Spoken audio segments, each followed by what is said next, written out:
जय जिनेन्द्र।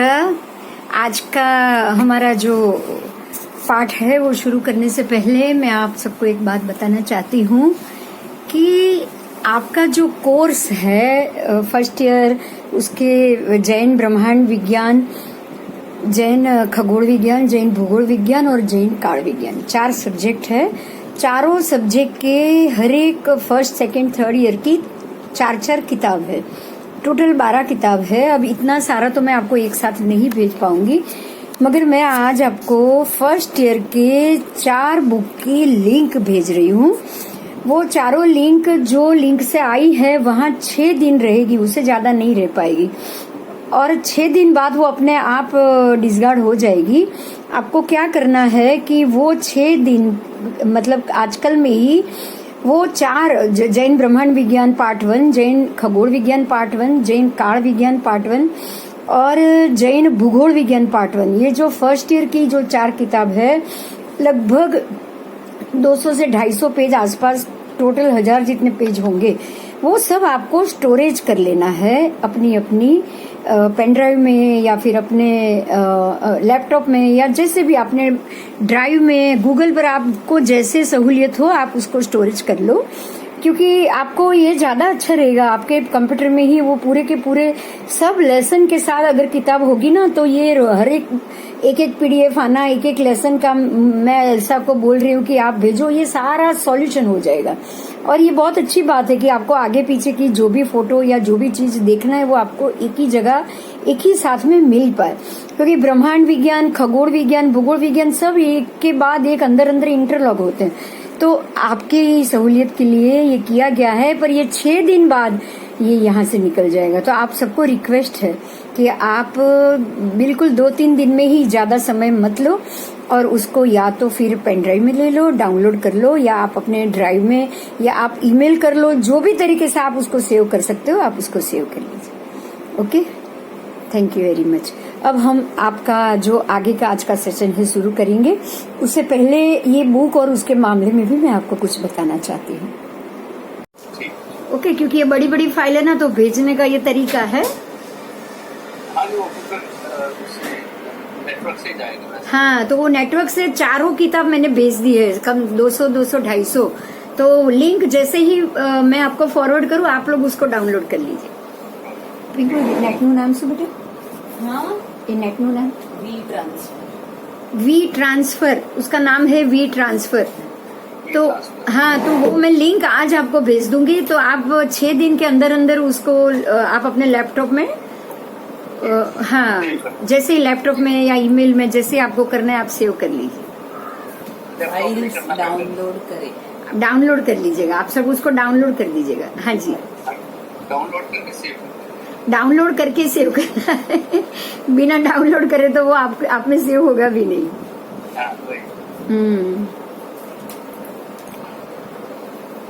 कल मैंने इसीलिए, हाँ जी, जिसमें ये अपना जो तत्व ज्ञान की क्लास मैंने कहा था, हाँ, चतुष्पद के आगे ये भी बताए हैं। चतुष्पद के आगे बताया आपने, भेजा है वो मैंने देखी नहीं। वो भी भेजा मैंने। ठीक है, मैं देख लेती हूँ। 1 मिनट, मैंने देखा ही नहीं। 1 मिनट में देख लेती हूँ। तो हो सके तो उसको आज ही डिस्कशन में ले लेंगे, क्योंकि वो क्लास के साथ साथ ही जा रहा है ना। आपने अलग से भेजा या जैन कॉस्मोलॉजी में भेजा है? कॉस्मोलॉजी में ही ना। हाँ, तो अभी मैं देख लेती हूँ।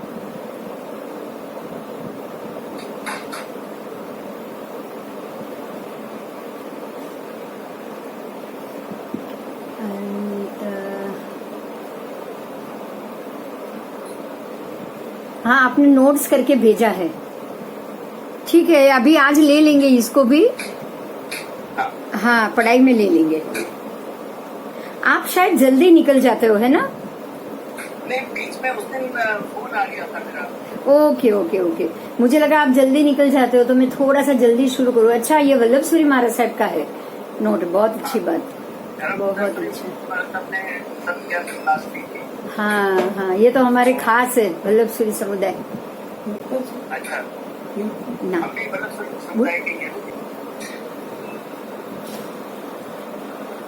तेरी पिछले पास में ना धर्म दर्शन वाला सब ने तत्व की क्लास स्टार्ट की थी। हाँ, वो बड़ौदा से।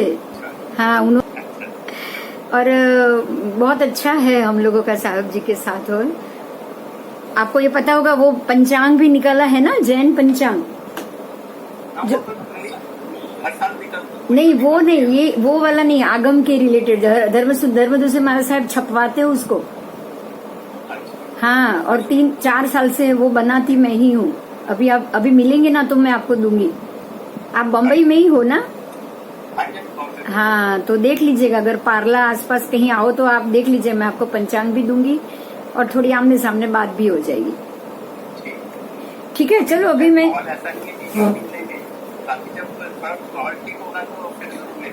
हाँ हाँ, जरूर जरूर, वो तो सही बात है।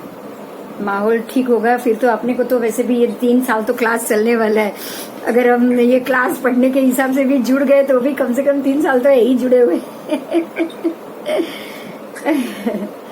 मेरे पास वैसे 2nd ईयर 3rd ईयर की भी बुक मैंने वो भी ट्रांसफर में डाल दी है, लेकिन मैं एक साथ आपको भेजूंगी ना तो क्या होगा पता है, आप उतना डाउनलोड ही नहीं कर पाओगे। तो एक के बाद एक मैं भेजूंगी ताकि आपको भी अच्छा रहे और सबको भी अच्छा रहे। ठीक है, तो आज ये आपने जो भेजा है ना वो पूरा सब्जेक्ट में ले लेंगे हम। हाँ जी, हाँ जी, बिल्कुल इनिशियल स्टेज है, जीव विचार नवतत्व तत्वार्थ। लेकिन आगे जब सूर्य प्रज्ञप्ति, चंद्र प्रज्ञप्ति, सारे के सारे विमान, खगोल में उनका घूमना, योजन लाखों में कैलकुलेशन आएगा तब मालूम पड़ेगा। आपको जब 132 सूर्य के विमान, चंद्र के विमान जब साथ में पढ़ोगे ना तब पता चलेगा। जिसने कुछ नहीं पढ़ा तो उसके लिए तो इंटरेस्टिंग है। हाँ, वो तो है। और जो पढ़ के बैठे ना उनके लिए भी, वो नहीं पढ़ने से ज्यादा पढ़ के बैठे उनके लिए इंटरेस्टिंग। क्योंकि जो पढ़ के बैठे है ना एक उत्साह रहता है कि हाँ हाँ हाँ मुझे मालूम है, मुझे मालूम, एक खुशी मिलती है आपको।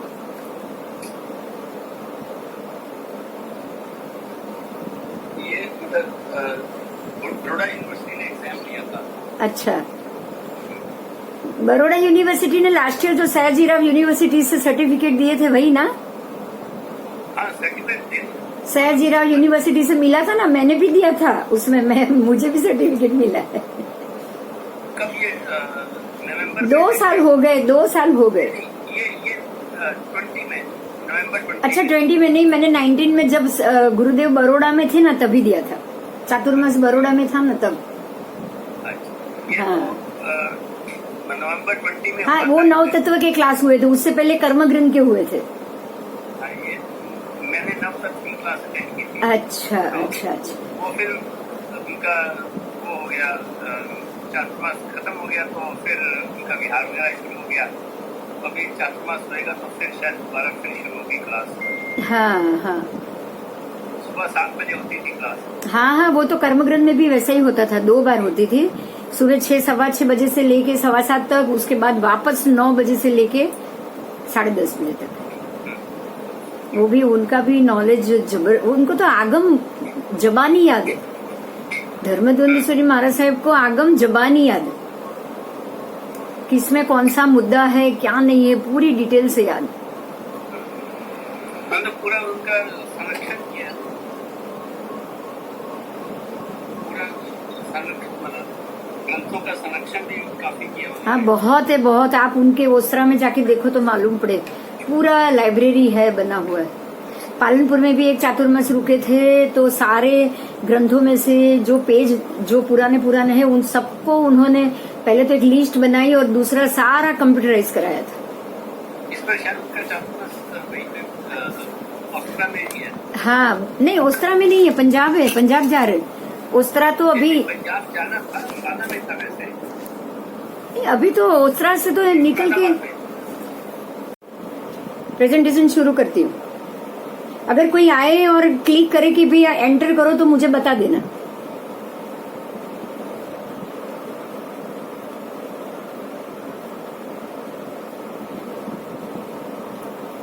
चलो ये नोट शुरू करेंगे। आपको ये जैन कॉस्मोलॉजी में नोट रख लिया है तो आप अपने आप बाद में नोट से पढ़ सकते हो। वल्लभ सूरी महाराज साहब पंजाब केसरी, उनकी पाठशाला में उनके 150वें जन्म वर्ष के उपलक्ष्य में ये नोट दी गई है और इसके ऊपर last year certificate course Sayajirao university Baroda से भी हुआ है। आगे पढ़ेंगे तिर्यक योनि पंचेंद्रिय जीवों के भेद। इसमें जो तिर्यक पंचेंद्रिय तिर्यंच पंचेंद्रिय है उनके भेद बताए हैं। जैसे कि नारकी, मनुष्य और देव, वो 3 भेद इसमें नहीं आएंगे, लेकिन जो सिर्फ तिर्यंच के भेद हैं पंचेंद्रिय जीव के, उसको ही आप इसमें पढ़ पाओगे। तो सकल मतलब जितने भी है वो तिर्यक योनि, तिर्यंच योनि और उसके पंचेंद्रिय जीव 2 प्रकार के कहे गए हैं। एक है सम्मूर्छिम और दूसरा है गर्भज। पहले उसके आपको 2 प्रकार बनाने हैं, एक है सम्मूर्छिम, दूसरा है गर्भज। पंचेंद्रिय की है, 1 इंद्रिय, 2 इंद्रिय, 3 इंद्रिय, 4 इंद्रिय की यहाँ बात नहीं है, सिर्फ पंचेंद्रिय से ही अभी आप उसका डिस्कशन सुनोगे। सम्मूर्छिम, सम्मूर्छन जन्म पाने वाले सभी तिर्यंच एकेंद्रिय से लेकर पंचेंद्रिय तिर्यक योनि जीव सम्मूर्छिम नपुंसक वेदी, मिथ्या दृष्टि, अज्ञानी और असंज्ञी होते हैं। सम्मूर्छिम जीव कैसे होते हैं? तो नपुंसक, फिर मिथ्या दृष्टि, फिर अज्ञानी और असंज्ञी। क्योंकि अगर इनमें से वो एक भी उनके पास अगर अस्तित्व हो जाए ना तो सम्मूर्छिम नहीं रहेंगे। जबकि गर्भज तिर्यक योनि के पंचेंद्रिय जीव स्त्री या पुरुष वेदी या नपुंसक वेदी, इनमें से इनको कोई एक वेद प्राप्त होता है और संज्ञी होते हैं। जो गर्भज जन्म लेंगे ना वो सब संज्ञी होंगे। संज्ञा अर्थात जानना, व्यंजन अवग्रह के पश्चात होने वाली विशेष समझ। व्यंजन अवग्रह के पश्चात अगर आपके पहले व्यंजन अवग्रह हो जाए, उसके बाद जो विशेष समझ आएगी, विशेष बुद्धि आएगी, उसको संज्ञा कहा जाता है। तो ये संज्ञा के 3 प्रकार है। संज्ञा के 3 प्रकार है। संज्ञा 3 प्रकार की होती है। हेतुवाद उपदेशी की, हेतुवाद जिसका कोई ना कोई स्पेशल हेतु हो और वो हेतु से उसका उपदेश किया जाए। उसके बाद दीर्घकालिक की संज्ञा, जो लंबे समय तक रहने वाली संज्ञा। और तीसरी है दृष्टिवाद उपदेशी की, मतलब आपके दृष्टि को उपदेश की दृष्टि से देखा जाए। क्योंकि संज्ञा मतलब सीधी बात है, संज्ञा का अर्थ ही है बुद्धि, संज्ञा का अर्थ ही है विशिष्ट ज्ञान। तो विशिष्ट ज्ञान उपदेश देने लायक होता ही है और दृष्टि से युक्त भी होता है। इसीलिए अब हेतुवादोपदेशी की संज्ञा के लिए हम जानेंगे। हेतुवाद मतलब कोई एक स्पेशली हेतु, जैसे कि आप खाना खाना चाहते हो तो खाना कच्चा धान नहीं खाना चाहिए, कच्चा धान पका के खाना चाहिए। इसके पीछे का हेतु एक ही है कि आपका शरीर स्वस्थ रहे। कच्चा धान आपके पेट को नुकसान कर सकता है। ऐसे हेतुवाद मतलब आपके शरीर को नुकसान ना हो, उस हेतु से उपदेश किया जाए कि भाई धान पकाकर खाओ, अच्छे से पकाकर खाओ। वो जो बुद्धि हो गई कि किसी ने ऐसी सलाह दी और उसको आप बुद्धि कहोगे, तो ऐसे उदाहरण रूप बुद्धि को हेतुवाद उपदेशी की संज्ञा कहा जाता है। अब जो मैंने उदाहरण दिया है उसको अब हम एग्जाम्पल के रूप में लेंगे। स्वयं के देह के परिपालन के लिए, देखो वही बात हो रही है, मेरे देह के परिपालन के लिए इष्ट आहार आदि मतलब योग्य आहार और आवश्यक विषय वस्तु, जो उस शरीर को आवश्यक जरूरी है वही वस्तुओं के लिए प्रयास, उसका प्रयास करना। और जो शरीर के लिए अनिष्ट है, ऐसे अनिष्ट विषय वस्तु से निवर्तन की समझ आना, मतलब ये अनिष्ट है तो उससे निकलो और ये इष्ट है तो उसके लिए प्रयास करो, ऐसी समझ आए, उसको हेतुवाद उपदेशिकी कहा गया है। यह संज्ञा मात्र वर्तमान काल तक ही सीमित है, क्योंकि ये बुद्धि है ना सिर्फ वर्तमान काल के लिए। अगर मैं अभी खा रही हूँ खाना, तो खाने से पूर्व वर्तमान समय में मुझे ध्यान देना है कि क्या जो मैं खा रही हूँ वो मुझे मेरे लिए सही है, अनिष्ट है या इष्ट। ये भूतकाल में मैंने खा ली, अगर मैंने खा लिया फिर उसके बाद सोचूं तो कोई मतलब नहीं, या फिर आने वाले समय अभी मैं खा भी नहीं रही हूँ और सोचूं तो भी कोई मतलब नहीं। तो हेतुवाद कोई स्पेशल किसी चीज के हेतु के लिए की जाए, वो सिर्फ वर्तमान में काम आती है। अब आ रही है दीर्घकालिक की संज्ञा। दीर्घकालिकी भूतकाल में हुए या वर्तमान काल में हो रहे और भविष्य काल में होने वाले। भूतकाल में भी दीर्घ समय और भविष्य में भी दीर्घ समय, मतलब वो लंबे समय के लिए जो बुद्धि हमारे अंदर अवस्थित हो। पर्यालोचन मतलब सोचने के लिए, पर्यालोचन किसी भी चीज को सोचना, उसको समझना, उसको याद रखने की कोशिश या उसकी शक्ति, ये तीनों चीज सोचना, समझना, याद रखने की शक्ति, तीनों को पर्यालोचन कहा जाता है। उसको ऐसी शक्ति जो पाएगा वो दीर्घकालिकी संज्ञी जीव कहा जाएगा। इस संज्ञा के कारण जीव इष्ट विषय वस्तु के लिए प्रयास करता है और अनिष्ट विषय वस्तु से निवृत्त होता है। मगर यह संज्ञा त्रैकालिकी होती है। आपको पेपर दिखाई दे रहा है ना? थोड़ा सा वक्त पे आ जाइएगा सारिका जी, 7 बजे पहले एक बार आप नेटवर्क खोल दीजिएगा। जो दीर्घकालिकी संज्ञा है वो त्रैकालिक है, तीनों काल, भूत भविष्य वर्तमान तीनों में। तो अब आपको समझना है कि जो जीव में दीर्घकालिकी संज्ञा होती है वही जीव संज्ञी कहलाते हैं, वही जीव संज्ञी कहलाते हैं। जो क्योंकि उसको पता है कि मुझे भूतकाल में क्या हुआ वो मुझे याद है, जो भविष्य में क्या होगा वो भी उसको सोचने की शक्ति होती है उसमें, और वर्तमान को वो कैसे जिए, अच्छे से, बिल्कुल अच्छे से जी पाए, अपने स्वार्थ के बारे में भी सोच पाए, वो सब भी नॉलेज या बुद्धि उसके अंदर होती है। ठीक है, तो जो दीर्घकालिकी संज्ञा है, ऐसे संज्ञी जीव पंचेंद्रिय तिर्यंच योनि के 3 प्रकार के होते हैं। जो संज्ञी जीव है वो है, एक तो पहला जलचर, स्थलचर और खेचर। अब आओ, जलचर में भी 5 प्रकार है, जलचर जीव 5 प्रकार है। जैसे कि मत्स्य। अब मत्स्य अनेक प्रकार के हैं, उसके सारे नाम दिए गए हैं, वो मैं नाम अभी नहीं ले रही हूँ क्योंकि बहुत सारे हैं। आपको ये बुक मिल जाएगी, आप उससे पढ़ लेना। तो उसको तिर्यंच, गर्भज तिर्यंच मत्स्य जानना है। फिर है कच्छप, कछुआ, वो 2 प्रकार के हैं, एक अस्थि कच्छप और एक मांस कच्छप।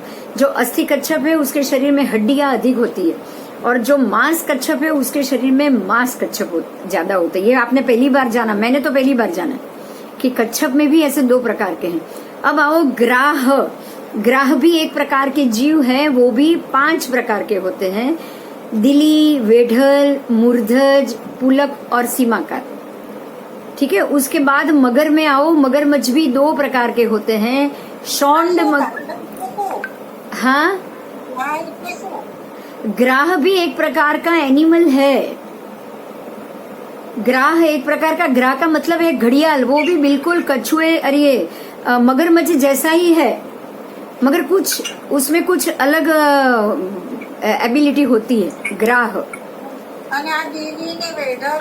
वो घड़ियाल में, वो भी और 5 प्रकार के।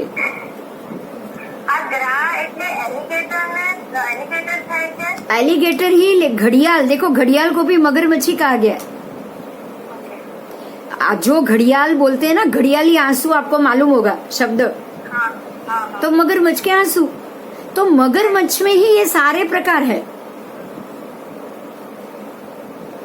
समझ में आई बात? कोई मगरमच्छ ऐसे होते हैं कि जो जमीन के ऊपर पेट के बल ही ज्यादा घिसते रहते हैं। तो ऐसे ही अब मगरमच्छ में भी आप आओगे तो उसमें भी 2 हैं, शॉन्ड मगर और मृष्ट मगर।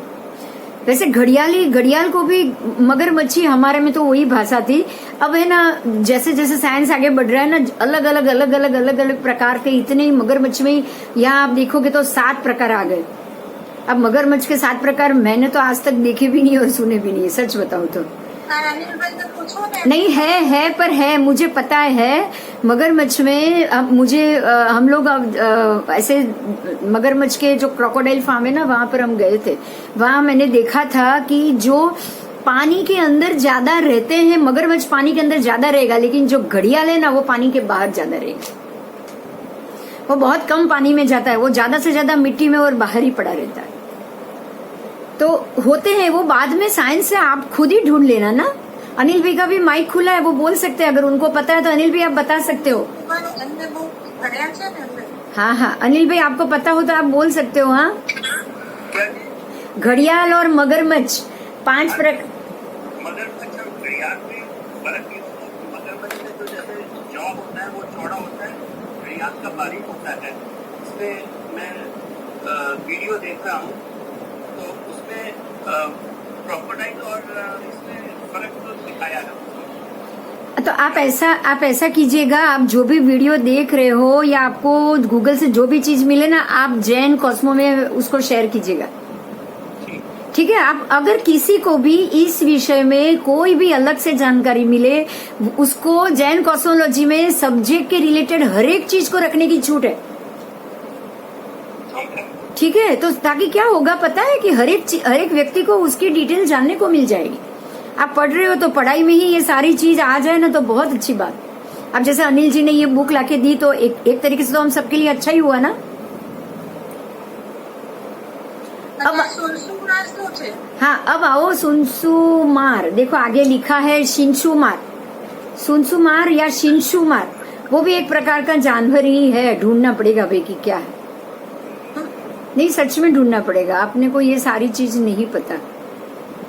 अब आओ स्थलचर, ये सारे हिंदी शब्द में ज्यादा है, हम तो गुजराती जानते हैं ना इसलिए ज्यादा पता नहीं चलता है।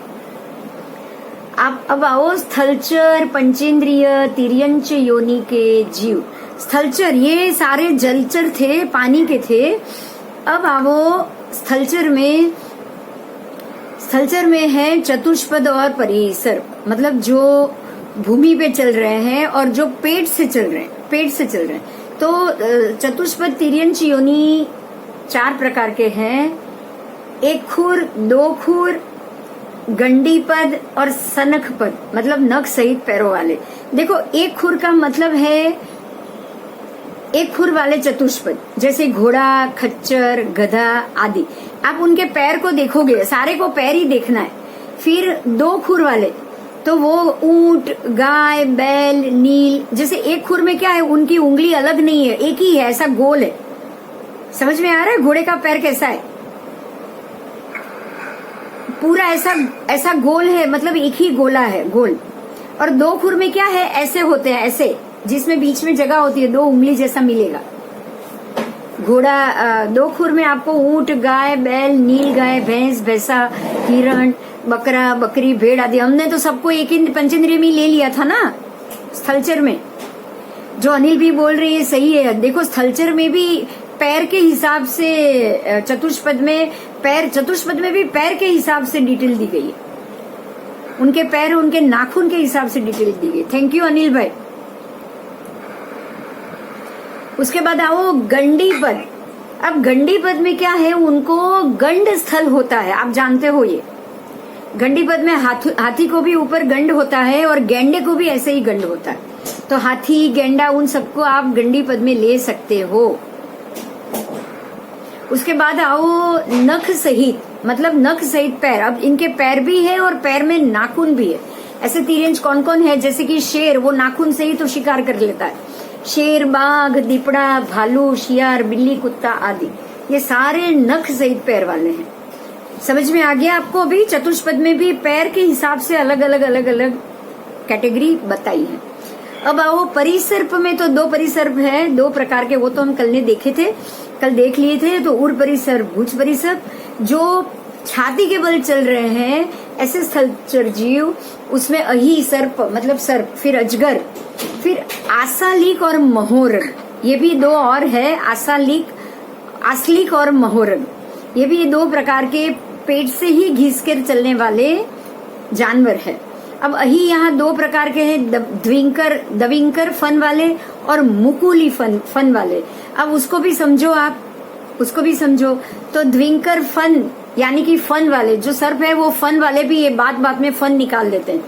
आशी विष, तो ऐसे फन वाले जो सर्प है उनको आशी विष दाढ़, मतलब विष युक्त दाढ़। आशी विष का मतलब कि जो जानवर विष युक्त है, अपने मुंह के अंदर विष को दबाकर बैठे हैं, छुपा के बैठे हैं, उसको आशी विष कहा जाता है। जैसे कि बिच्छू, जैसे कि सर्प, क्योंकि कोबरा जिसके दांत में विष, दाढ़ में विष होता है।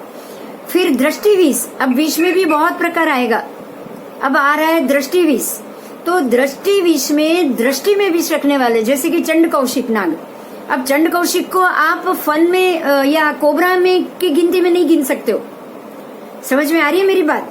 चंड कौशिक के पास दृष्टि विष था, जो जिसको भी देखता था उसको वो दृष्टि डाल के उसको मार देता। अब किसके यहाँ बर्तन का आवाज आ रहा है प्लीज?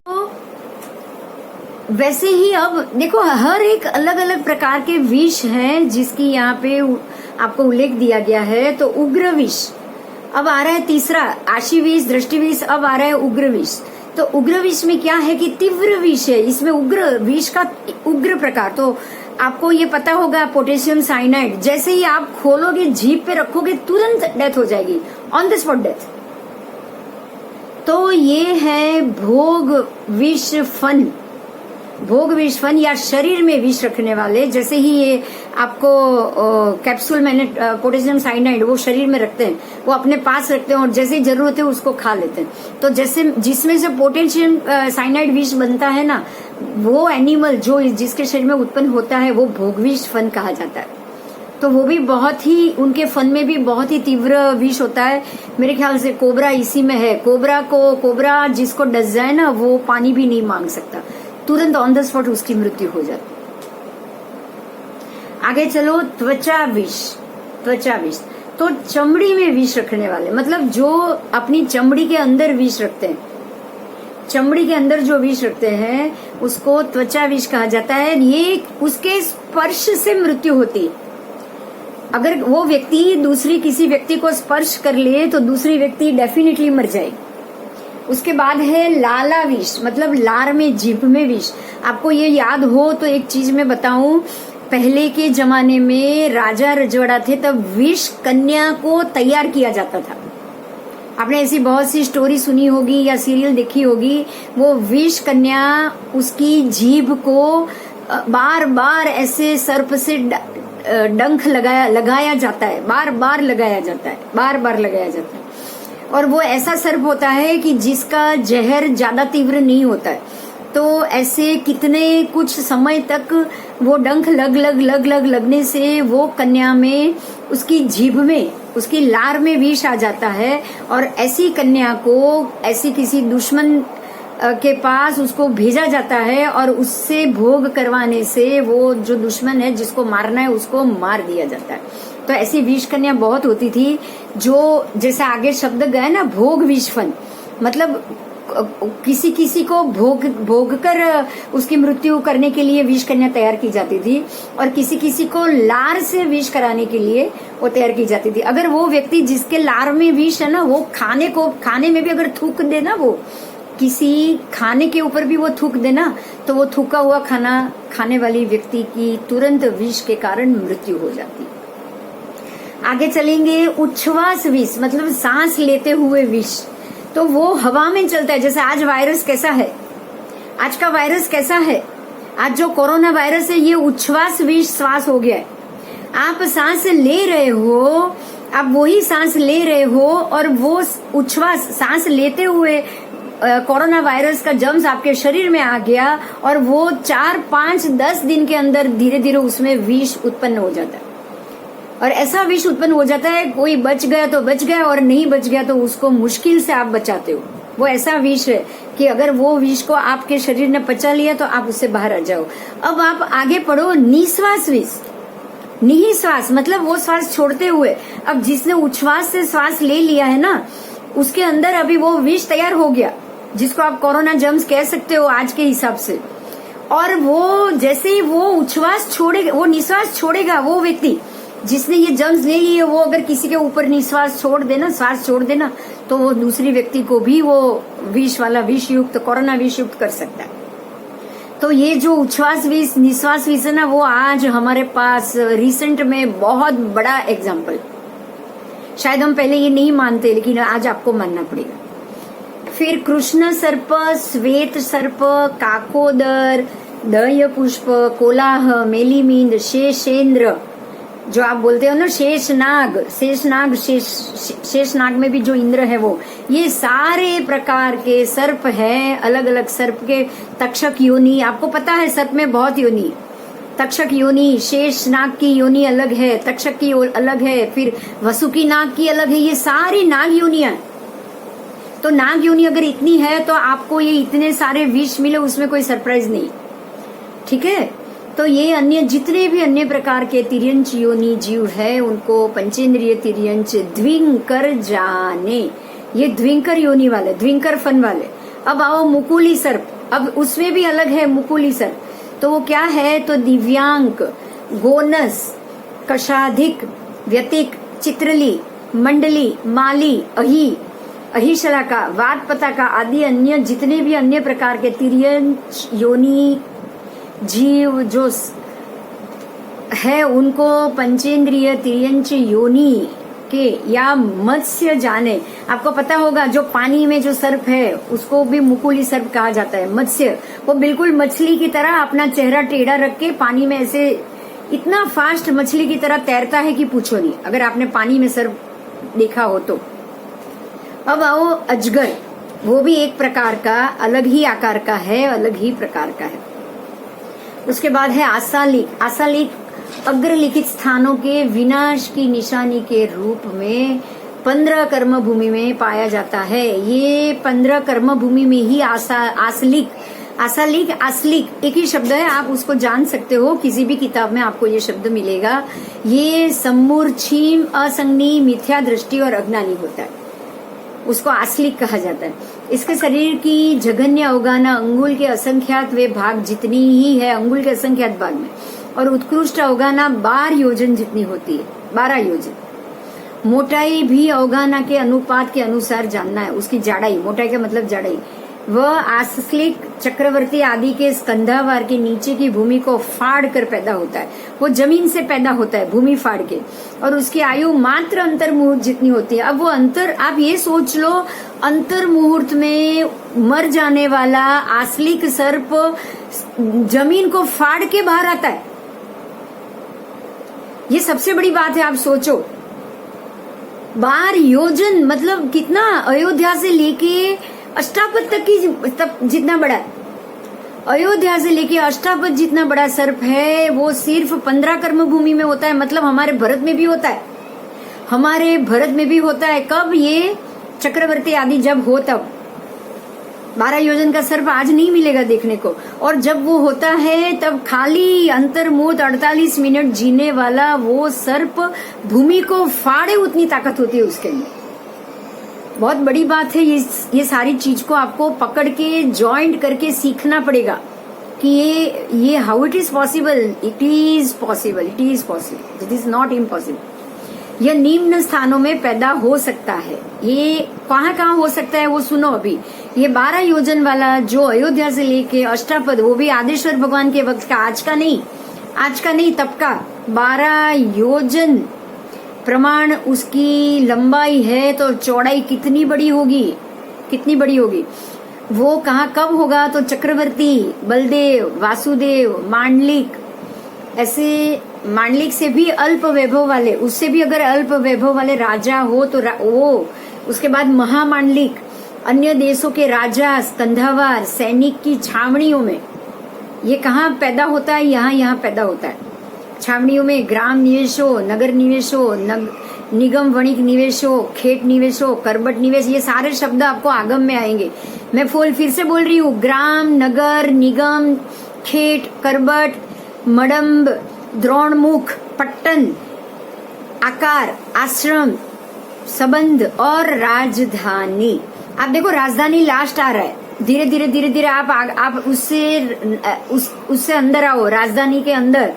फिर एक आश्रम आएगा, उसके बाद एक आकर आएगा, मतलब छोटा एरिया, उसके बाद एक पट्टन आएगा, उसके बाद द्रोणमुख आएगा, फिर मडम्ब आएगा, फिर करबट, फिर खेत।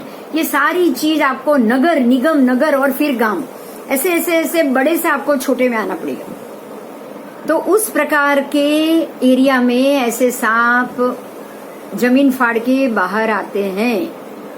अब आओ महोरग की बात की है, आपने पूछा था ना महोरग क्या होता है। देख लो ये क्या है महोरग। कई महोरग तो बहुत प्रकार के हैं। महोरग भी एक सर्प योनि है, वो बहुत प्रकार के, लेकिन उसमें भी कई महोरग, कितने ज्यादा महोरग। 1 अंगुल प्रमाण मतलब इतना ही, इतना छोटा, और कई अंगुल पृथकत्व प्रमाण मतलब बहुत अंगुल प्रमाण भी मिलेगा। कई महोरग वितस्ती 12 अंगुल प्रमाण, कई महोरग 12 अंगुल प्रमाण मिलेगा। तो कई वितस्ती पृथकत्व प्रमाण मिलेगा। कई महोरग 1 रत्ती मतलब हाथ प्रमाण, 1 हाथ लंबा, तो कई रत्नी पृथकत्व प्रमाण। कई मतलब वही जो हाथ 1 हाथ है वो ज्यादा हाथ प्रमाण। कई महोरग 1 कुक्षी मतलब 2 हाथ प्रमाण। तो कई महोरग ऐसे कई कितने हाथ प्रमाण। कई मोहरग 4 हाथ का 1 धनुष होता है। यहाँ जैसे शब्द आएगा आपको समझना है, 1 धनुष मतलब 4 हाथ प्रमाण। तो कई मोहरग तो कितने हाथ ज्यादा, कई धनुष ज्यादा। कई मोहरग गव्युति 1 गांव प्रमाण, गव्युति का मतलब 1 गांव। ऐसे ऐसे गव्युति शब्द आए तो आपको 1 गांव समझना है। कई 1 गांव मतलब 2 कोस, व्यवहार में उसको 2 कोस कहते हैं। तो कई तो कितने धनुष प्रमाण, 2000 धनुष हो गए। अब कई तो कितने गांव, कितने कोस और कितने धनुष हो जाएंगे। कई महोरग योजन 4 गांव प्रमाण, 4 गांव बराबर 1 योजन, 4 गांव बराबर 1 योजन। तो कई महोरग 1 योजन जितने भी होते हैं, और कई महोरग 100 पृथकत्व 100 योजन जितने भी होते हैं। तो कई 1000 योजन के भी होते हैं। मतलब महोरग में कोई भी एक प्रमाण नहीं आएगा। अब महोरग के मामले में सोचो और बताया है, सुनो। महोरग पैदा तो स्थल पे ही होते हैं, स्थल में ही, जमीन पे ही पैदा होते हैं, मगर वो जल में भी चल सकते हैं और स्थल में भी चल सकते हैं। महोरग जल में भी चल सकते हैं और पानी में भी वो चल सकते हैं। जैसे मैंने बोला पानी के सांप, वो पानी के सांप पे शायद ये महोरग हो सकते हैं, क्योंकि वो पानी में भी चल सकते हैं और जमीन पे भी चल सकते हैं। महोरग मनुष्य क्षेत्र के बाहर, हाँ देखो ये बड़ी बात आ गई। महोरग मनुष्य क्षेत्र से बाहर अन्य द्वीप और समुद्रों में पैदा होते हैं। शायद ये हमारे यहाँ पैदा नहीं होते हैं, ये बाहर मनुष्य क्षेत्र के बाहर ही पैदा होते हैं। लेकिन एक बात और है, ऐसा नहीं है कि वो यहाँ नहीं होते, क्योंकि मेरी एक बात आगे हमने जो पढ़ा है उस पे ध्यान दीजिए। आगे जो हाँ बराबर आस्लिक होते हैं, जो चक्रवर्ती और वहां जो जन्म लेते हैं वो आस्लिक होते हैं। लेकिन महोरग आपको मनुष्य क्षेत्र के बाहर ही मिलेंगे। चलो आगे, पृथकत्व। ये पृथकत्व शब्द से आपको 2 से लेके 9 तक, 10 नहीं आएगा उसमें, 2 से लेके 9 मतलब अगर आपके 2000 धनुष में 2000 योजन आया था, तो जैसे 2000 योजन आया तो तुरंत उसको 9000 योजन तक गिरना है। पृथकत्व शब्द आ जाए तो आपको समझ में आ जाएगा जब पढ़ोगे तब। अब आओ भुज परिसर, मतलब जमीन पे रेंगने वाले, वो भी हाथ के बल, भुजा के बल जमीन पर चलने वाले जीव, उसको भुज परिसर कहा जाता है। ये भी कई प्रकार के होते हैं, जैसे कि नेवले, फिर घो, पाटला घो, घो का मतलब है पाटला घो। उसके बाद गिरगिट जो रंग बदलता है, काचिंडा। उसके बाद छिपकली, गिरहली, ये सब कल हमने पढ़ लिया था। आदि अन्य जितने भी प्रकार के हैं वो सारे पंचेंद्रिय तिर्यंच योनि के भुज परिसर, हाथ से चलने वाले जानना है। खेचर यानी आकाश में उड़ने वाले जीव, विचरण करने वाले पंछी को खेचर कहा जाता है। वो भी 4 प्रकार के, चर्म पंछी जिनकी पांखें चमड़ी की, रोम पंछी जिनके पीछे पांखें पीछों वाली, समुद्र पंछी जिनके पंख फैले नहीं, और वितत पंछी जिनके पंख फैले हुए रहते हैं। ये हमने कर लिया है। हाँ, सिर्फ नाम में बोल रही हूँ ताकि आपको कुछ और नॉलेज मिले। तो चर्म में चमगादड़, जलौका, भारंड, चकवे, समुद्री कौवा। उसके बाद रोमज में आएगा मोर, कबूतर, राजहंस, फिर क्रौच पक्षी, सारस, तीतर, मुर्गे, तोते, मैना, कोयल आदि सारे तिर्यंच योनि के जीव हैं जो रोमज है। फिर समुद्रक पंछी जो एक ही आकार प्रकार के होते हैं और वो मनुष्य लोग के बाहर ही ज्यादा पैदा होते हैं और वहीं पे ही रहते हैं। उसके बाद है वितत पक्षी जो एक ही आकार प्रकार के होते हैं, ये मनुष्य लोक से बाहर के द्वीप समुद्रों में ही पैदा होते हैं, वही रहते हैं। अब आओ आगे, ये पांचों जलचर, स्थलचर, खेचर, भुज परिसर्प और उर परिसर्प तिर्यंच योनि के जीव संगनी भी होते हैं, असंगनी भी होते हैं। पांचों संगनी, असंगनी, तिर्यंच योनि जलचरादि जीव पर्याप्ता भी होते हैं और अपर्याप्ता भी होते हैं। अब बोलो, कोई प्रश्न है तो बोलो। डिटेल से आज जाना है, थोड़ा ज्यादा जानने को मिला है, अच्छी बात है। ऐसे आपको लगे कि हमारे सब्जेक्ट के रिलेटेड अगर कोई ऐसी नोट है जिसको हमें जानना जरूरी है तो वो आप सब जरूर बताइएगा। अभी मैं 1-2 मिनट के लिए सामने आ रही हूँ, कोई प्रश्न है तो बोलो। कोई प्रश्न है कि तिर्यंच जो अभी अभी हमने पढ़ा, संगनी तिर्यंच पंचेंद्रिय, आपको ये पता है कि जो 1 मिनट पहले माइक बंद कर दो प्लीज, माइक बंद कर दो प्लीज। जो संगनी पंचेंद्रिय हम जानते हैं, जैसे बंदर, जैसे वो फ्रॉग और या फिर जैसे चंड कौशिक, ये तीनों संगनी पंचेंद्रिय है। और आपको ये पता है कि ये तीनों को जाति स्मरण ज्ञान पहले हो चुका है। मैंने आपको एक बंदर की कहानी बताई थी ना, जो देव बंदर बनने वाले थे और उन्होंने वो जहाँ पे जन्म लेने वाले थे वहां नौकर जाकर लिखकर आए थे, मैंने आपको बताया था। दूसरा चंड कौशिक का आप जानते हो कि उसको भी जाति स्मरण ज्ञान हुआ। और तीसरा आपको पता है वो नंदीश्वर भी नहीं, वो एक है ना, देड़के के भोग में श्रेणिक राजा के घोड़े के पैर के नीचे एक देड़का आके मर गया और वो देव बन गए थे, आपको मालूम हो तो, और समसरण में पहुंच गए थे। हाँ, नंद मणियार का जीव। तो ये सारे तीनों को, ये एक एग्जाम्पल है कि इन तीनों को जाति स्मरण ज्ञान हुआ था। तो आपको हमें एक ही चीज समझनी है कि जो संगनी पंचेंद्रिय है, क्योंकि जो गर्भज है वही संगनी पंचेंद्रिय, पहली बात ये, जो गर्भज है वही संगनी पंचेंद्रिय है। तो आपको ये पता होगा एक चीज का कि एक ऐसी जो आज का साइंस कभी कभी ये बता देता है कि देड़के, जैसे कि फ्रॉग होते हैं ना, देड़का, वो ऐसे ही वातावरण उत्पन्न होते ही हवा में ही ऐसे ही उत्पन्न हो जाते हैं, ऐसे बताते हैं। आपको पता है, जैसे कि बारिश होना शुरू नहीं हुआ और देड़के, हाँ, लेकिन ऐसा नहीं है, वो गर्भज है और चाहे उनका जन्म जल्दी हो जाता होगा, लेकिन देड़के जमीन से फोड़ के आते होंगे, लेकिन जो गर्भज है, जो गर्भज पंचेंद्रिय है, वो संगनी है, उनको दीर्घकालिकी संज्ञा है, उनको दीर्घकालिकी संज्ञा है। तो ऐसे ही जीवों को जाति स्मरण ज्ञान हो सकता है। तो अगर देड़के को जाति स्मरण ज्ञान हुआ है तो हमारे लिए ये बात मानना बहुत जरूरी है कि ऐसे कभी भी ऐसे फ्रॉग, और वो अपने आप वातावरण में उत्पन्न नहीं होते हैं, वो गर्भज ही उत्पन्न होते हैं।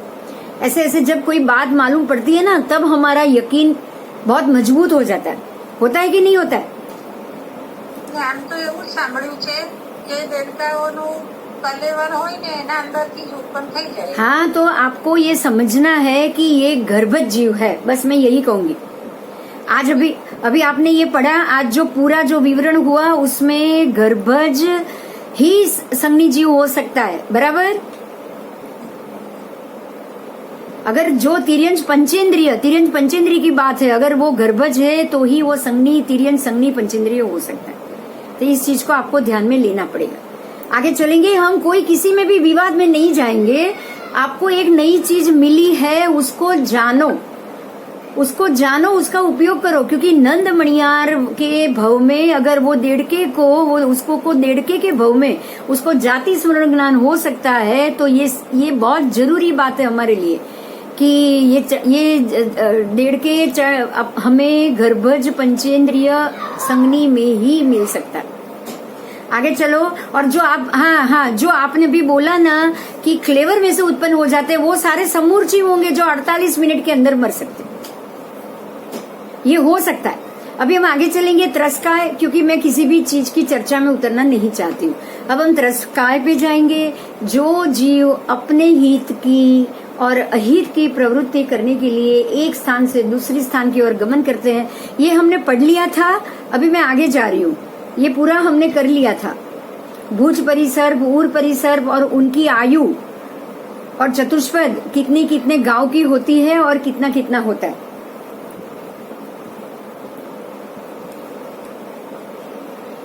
अभी ये एक लास्ट वाला बाकी था, वो हम कर लेंगे। देखो जलचर, तिर्यंश, पंचेंद्रिय। जलचर वो 1000 योजन का उनका गर्भज शरीर है, ये गर्भज की बात हो रही है। गर्भज शरीर 1000 योजन का और उसका आयुष्य है करोड़ पूर्व आयु। लेकिन जो गर्भज शरीर है उसी में जो समूर्छिम उत्पन्न होते हैं उनका भी 1000 योजन का शरीर होता है और वो भी करोड़ पूर्व आयु वाले ही होते हैं। तो आज आपको ये मालूम पड़ा है कि जो जलचर जीव है वो गर्भज, जितना शरीर उनका गर्भज होता है उसी उतना ही आयु वाला और उतना ही उनका समूर्छम शरीर भी होता है। समझ में आई मेरी बात? तो अगर 1.5 का गर्भज उत्पन्न होगा तो वो समूर्छिम भी उतनी ही आयु वाला, उतनी ही शरीर वाला उत्पन्न हो सकता है। आपको समझ में आ रही है मेरी बात? जो क्वेश्चन था वो क्लैरिटी मिल गई ना? बस आपको देखो धीरे धीरे मालूम पड़ जाएगा, जो क्वेश्चन है ना उसका जवाब आ ही जाएगा तुरंत। हम तो ऐसे ही मान लेते हैं कि ये है तो ये हो ही नहीं सकता, लेकिन ऐसा नहीं है। अभी जो आपने बताई 1.5 की बात आपने जहां भी सुनी होगी कि उसके क्लेवर में से दूसरे उत्पन्न हो जाते हैं, तो क्लेवर में से उत्पन्न होने वाले समूर्छिम ही होते हैं और वो समूर्छिम 1.5 का भी उतनी ही आयु वाला, उतनी ही शरीर वाला होता है।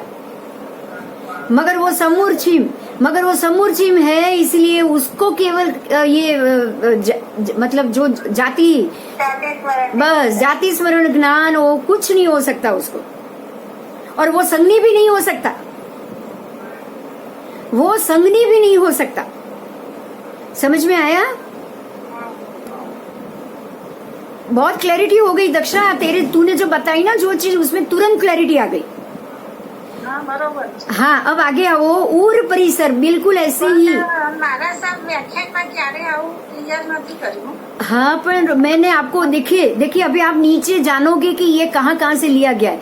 मैं आपको इसलिए पहले दिन से बोल रही हूँ, मैं सबको बोल रही थी इस बात को, क्योंकि आप लोगों ने ये नहीं पढ़ा है लेकिन मैंने पढ़ा हुआ था। मैं आपको सबको एक बात बता रही थी कि धीरज रखो। मैंने सबको बोला। आप देखो आज 4 लोग रहे, महात्मा भी नहीं सुन रहे, महात्मा भी धीरज नहीं रख रहा। आप सबके सामने की बात है ना, ये आप सबके सामने की बात है। इसमें धीरज रखने की जरूरत है। जो हम जानते हैं ना उससे कुछ और ही अलग ही जो नहीं जानते वो सामने आया है। जो हम लोग नहीं जानते हैं वो बात सामने आई है इसमें। अब आगे जानो। अब जैसे ये जलचर जाना ना, जैसे मछली का जाना, और जैसे 1.5 का तो पानी में भी रहता है और बाहर भी रहता है। अब आओ आप उर परिसर, मतलब जो अजगर है, जो सर्प है, उसके मामले में हम जानेंगे। 1000 योजन का गर्भज शरीर है। जैसा ही गर्भज शरीर है करोड़ पूर्व आयु वाला, बिल्कुल वैसा ही उसके क्लेवर में से बनता है समूर्छिम शरीर, लेकिन वो सिर्फ 2 से 9 योजन जितना ही बड़ा होता है। तो जो जलचर में जो बात आती है ना वो उर परिसर में बिल्कुल कम हो जाती। 2 से 9 योजन, कहाँ 1000 योजन और कहाँ 2 से 9 योजन, मतलब ओनली 2% से भी कम, 0.2%। उतना शरीर और आयु 53,000 वर्ष, वो भी बहुत घट गया।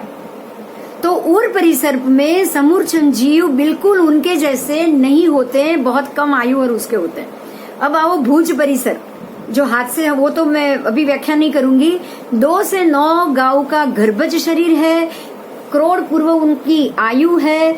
बिल्कुल उनमें बिल्कुल वैसे ही भुज परिसर में बिल्कुल वैसे ही 2 से 9 धनुष का, वैसा नहीं है 2 से 9 धनुष आ गया, वो गाऊ है, ये धनुष 2000 धनुष बराबर 1 गाऊ है। आप सोच लो तो गाऊ से ये बिल्कुल 1/4 हो गया, 1/4, और 42,000 आयुष्य, मतलब इनका भी गर्भज और समूर्छिम में बहुत ज्यादा अंतर है। अब आओ चतुष्पद में 6 गांव का शरीर, 3 पल्योपम की आयु और समूर्छम भी बहुत कम, 2 से 9 गांव। समूर्छिम तो 2 गांव से लेके 9 गांव, मतलब जो है उससे भी बड़ा चतुष्पद हो सकता है। चतुष्पद जो है उससे भी बड़ा हो सकता है और 84,000 वर्ष की उसकी आयु हो सकती। आगे आओ।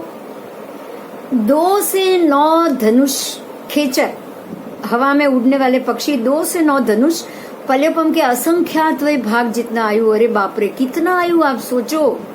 पल्योपम मतलब पूरी आपकी उत्सर्गिणी आ जाएगी उसमें।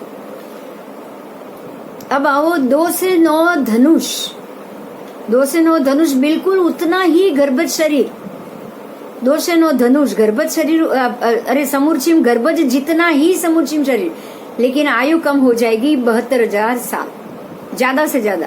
अब आओ, बस समझ में आ गया, ये पूरा समझ में आ गया। अभी मैं ऐसा मानूंगी परमात्मा की और ये महात्मा की बहुत बहुत मेहरबानी। आज आपको बहुत सारी चीज, बहुत बड़ी बात क्लैरिटी हो गई, मुझे ऐसा लग रहा है।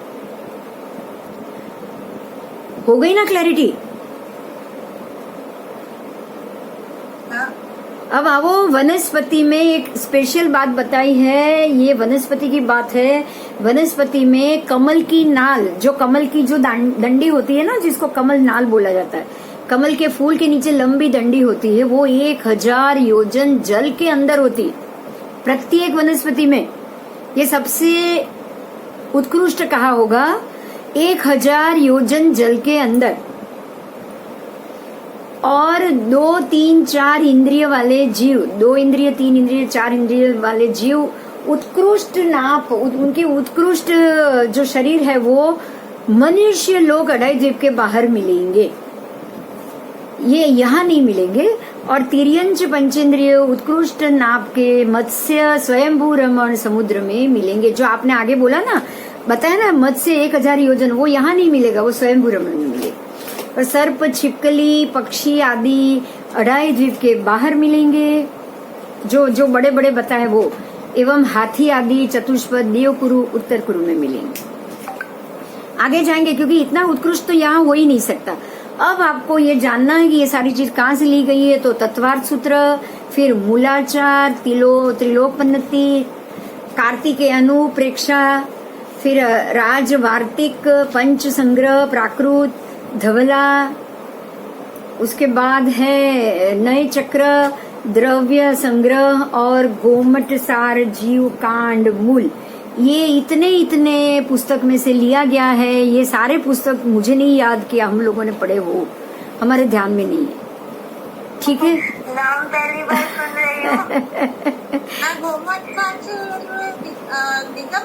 हाँ, वो गोमटेश्वर मानते हैं ना, वो गोमटेश्वर बाहुबली, गोमटेश्वर बाहुबली, तो उनके आगम में होगा ये गोमटेश्वर। चलो अभी हम आगे के जाए, आगे के चैप्टर में कोई क्वेश्चन है तो पूछ लो, नहीं तो आगे के चैप्टर में जाए। यहाँ पे है, वो है 15 कर्म भूमि। तो 15 कर्म भूमि के यहाँ नाम लिखे हैं, 5 भरत, 5 ऐरावत, 5 महाविदे, ये 3 मिलके 15 कर्म भूमि हुई। अब नीचे आओ, यहाँ पे देखो मेरा कर्सर है, वहां लिखा है युगलिक और नीचे है 30 अकर्म भूमि, मिला ना आपको? तो ये युगलिक और 30 अकर्म भूमि कौन सी है, तो वो भी यहाँ लिखा है। देखो 5 महाविदे, 5 रम्यक, 5 देवकुरु, 5 उत्तर कुरु, 5 हिमवंत और 5 हरिवंश, ये आपकी 30 अकर्म भूमि हुई। तो ये 30 अकर्म भूमि में भी आपको ये समूर्चिम, गर्भज, पर्याप्ता, अपर्याप्ता, सब में समूर्चिम, गर्भज, पर्याप्ता, अपर्याप्ता। अब उसके भेद को हम जानेंगे, ये बहुत सारे मल्टीपल है, लेकिन आप घबराओ मत, ये ज्यादा डरने जैसी नहीं है, बहुत अच्छे से समझ में आ जाएगा आपको। आगे जाऊं मैं?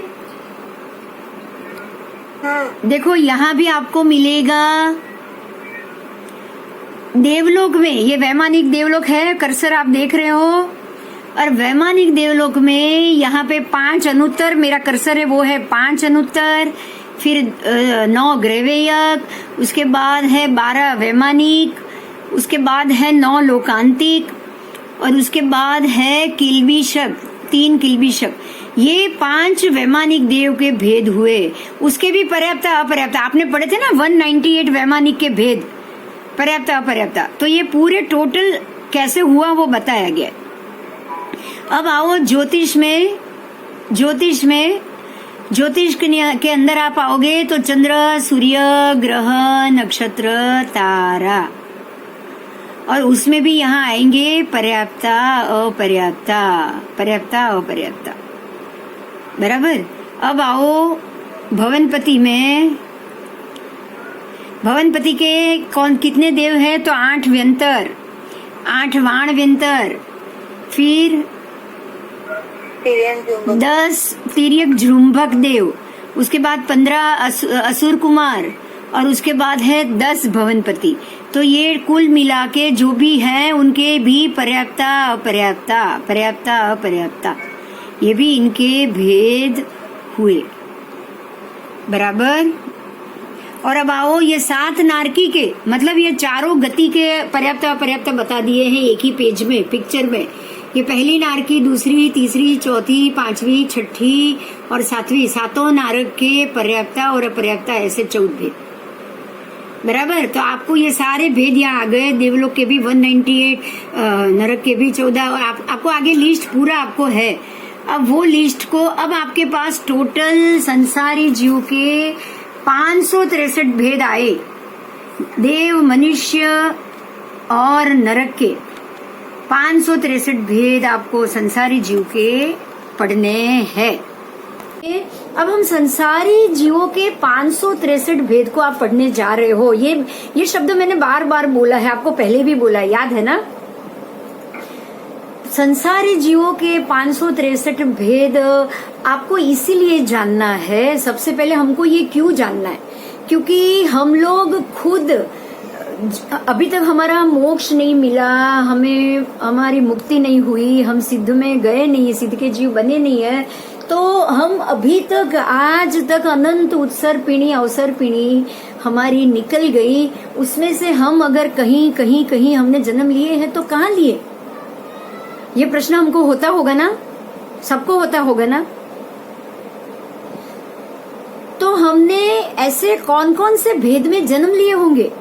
कभी हम देवलोक में गए होंगे तो देवलोक के 198 भेद है, मनुष्य के 103 भेद है, देव और नरक के सबके अलग अलग भेद है, सबके अलग अलग भेद। तो इतने सारे भेद में से मनुष्य के 303, 101 ऐसे उसको मल्टीपल किए हैं, कर्मभूमि, अकर्मभूमि और अंतर्जीव, ये और सारे के पर्याप्त अपर्याप्त, कुल मिला के 303 मनुष्य के भेद हैं, देवों के 198 भेद है, नरक के 14 भेद हैं और तिर्यंच के 48 भेद है। तो ये सारे भेदों मिला के जो 563 संसारी जीवों के भेद हुए, तो इतने भेदों में तो हम बार बार जन्म मरण हमने किए ही किए।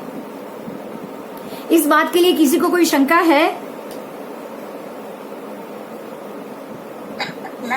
हम लोग का मोक्ष नहीं हुआ, मतलब ये तय है कि ये सारे 563 जीवों के अंदर ही हम गए।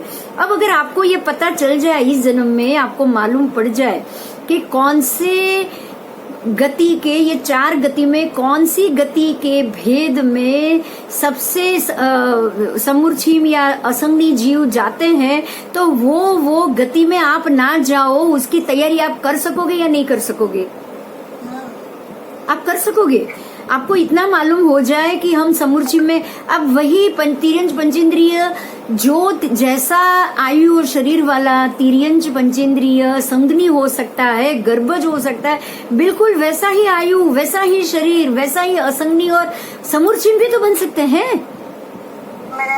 तो अगर आपको मालूम पड़ जाए कि ऐसी क्या क्रिया करे कि हम समूर्छिम ना बने, हम असंगनी ना बने, लेकिन जो संज्ञा आज ये जन्म में आपके पास है वो बरकरार रहे, वो कहीं भी कैसे भी होके घटे नहीं, तो उसकी कोशिश हम तभी कर पाएंगे जब हमें मालूम पड़े कि पर्याप्तता क्या है, अपर्याप्तता क्या है, या फिर ये जो संज्ञनी क्या है और असंगनी क्या है, समूर्छिम क्या है और गर्भज क्या है।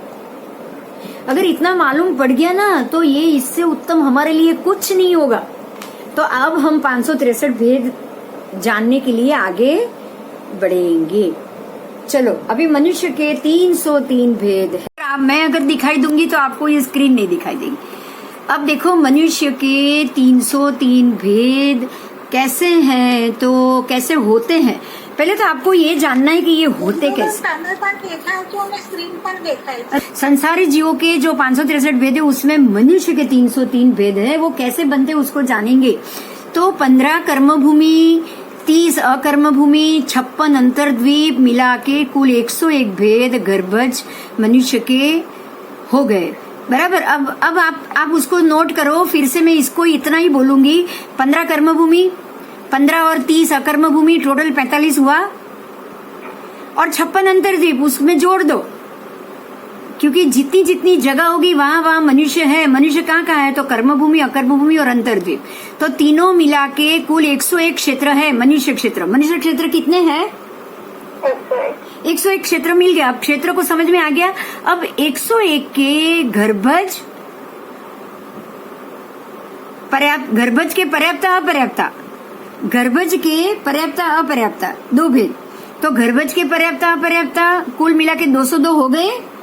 गर्भज पर्याप्ता के 101 और गर्भज अपर्याप्ता के 101, टोटल डबल हुए, तो 202 वो हुए। और अब इसके समूर छिम भी देखने। अब समूर छिम में तो खाली अपर्याप्ता ही आएगा, पर्याप्ता तो हो ही नहीं सकता। समूर छिम को पर्याप्ति तो होती ही नहीं है। तो समूर छिम के अपर्याप्ता तो कुल मिला के 303 भेद हुए। समझ में आ गया? मतलब गर्भज के आपको पर्याप्ता भी देखने हैं, गर्भज पर्याप्ता, फिर गर्भज अपर्याप्ता और समूर छिम अपर्याप्ता, इतने 3 भेद। किसी के भी 3 हो जाएंगे। जैसे मनुष्य के 101 है तो उसको 3 से गुना कर दो तो 303 हो गए। आगे जाऊं?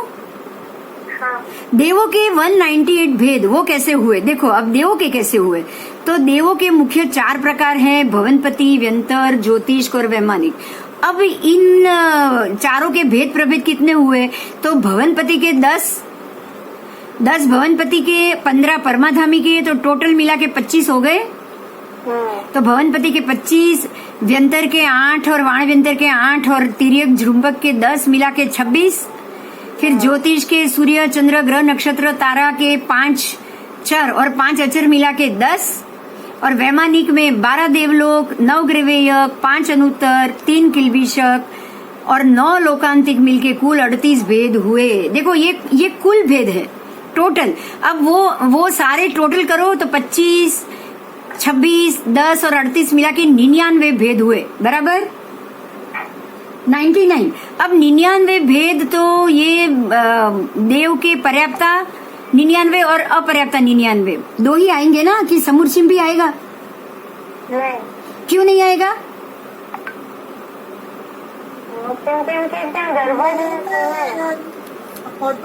हाँ बहुत अच्छा। उनको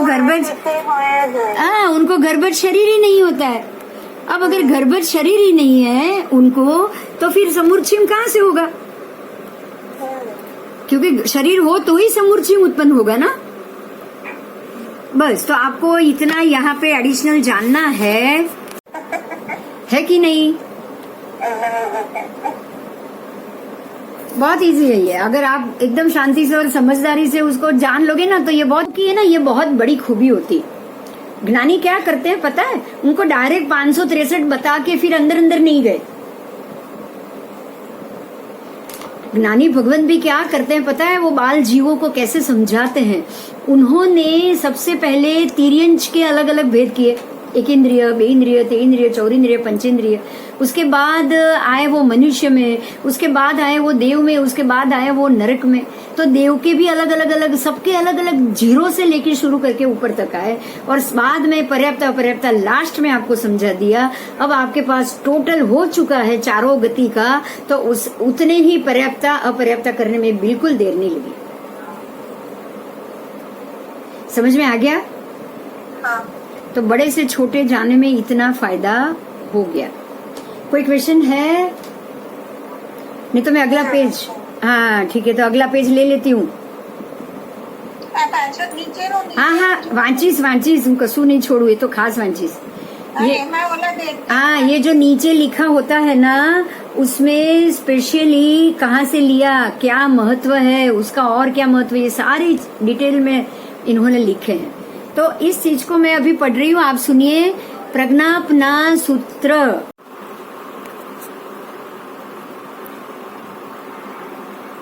आगम सूत्र, उसके बाद छेद सूत्र, आप जानते हो ना वो मूल सूत्र। तो आगम को इन सब में डिवीजन दिया गया हुआ है। तो प्रज्ञा, ये सारे को सिद्धांत समझना है। जैन धर्म का सिद्धांत अगर आप देखिए, 4 मूल फिर छेद सूत्र, मूल सूत्र, आगम सूत्र, ये सारी डिटेल आएगी।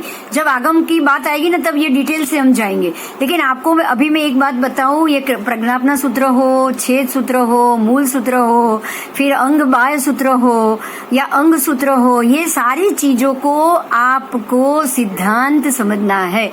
इसमें जो चीज बताई गई हो उसको हम सिद्धांत मान के चलेंगे। अब यहाँ प्रज्ञापना सूत्र में ये प्रश्न है कि मनुष्य कितने प्रकार के कहे गए हैं, तो उसके उत्तर में ये जवाब दिया है कि मनुष्य 2 प्रकार के हैं। अब 2 प्रकार के कौन से? तो समूर्छिम और गर्भज, जो हमने पढ़ लिया।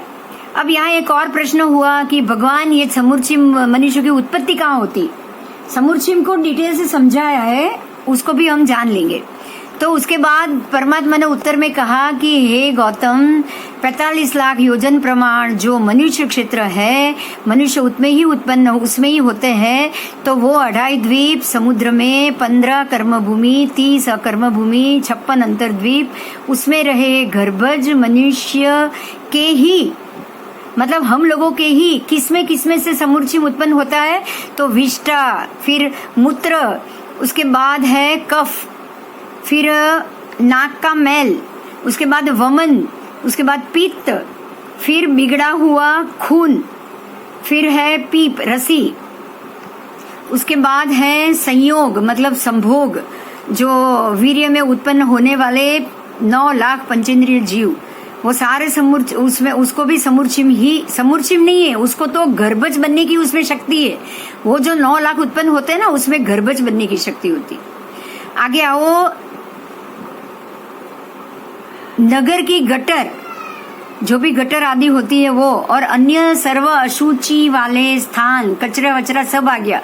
उसमें सब में समूर्छिम मनुष्य अंगुल के असंख्यात भाग प्रमाण अगहना के उत्पन्न होते हैं, तथा वे असंज्ञी, मिथ्या दृष्टि, अज्ञानी और सर्व पर्याप्ति द्वारा अपर्याप्त होते हैं।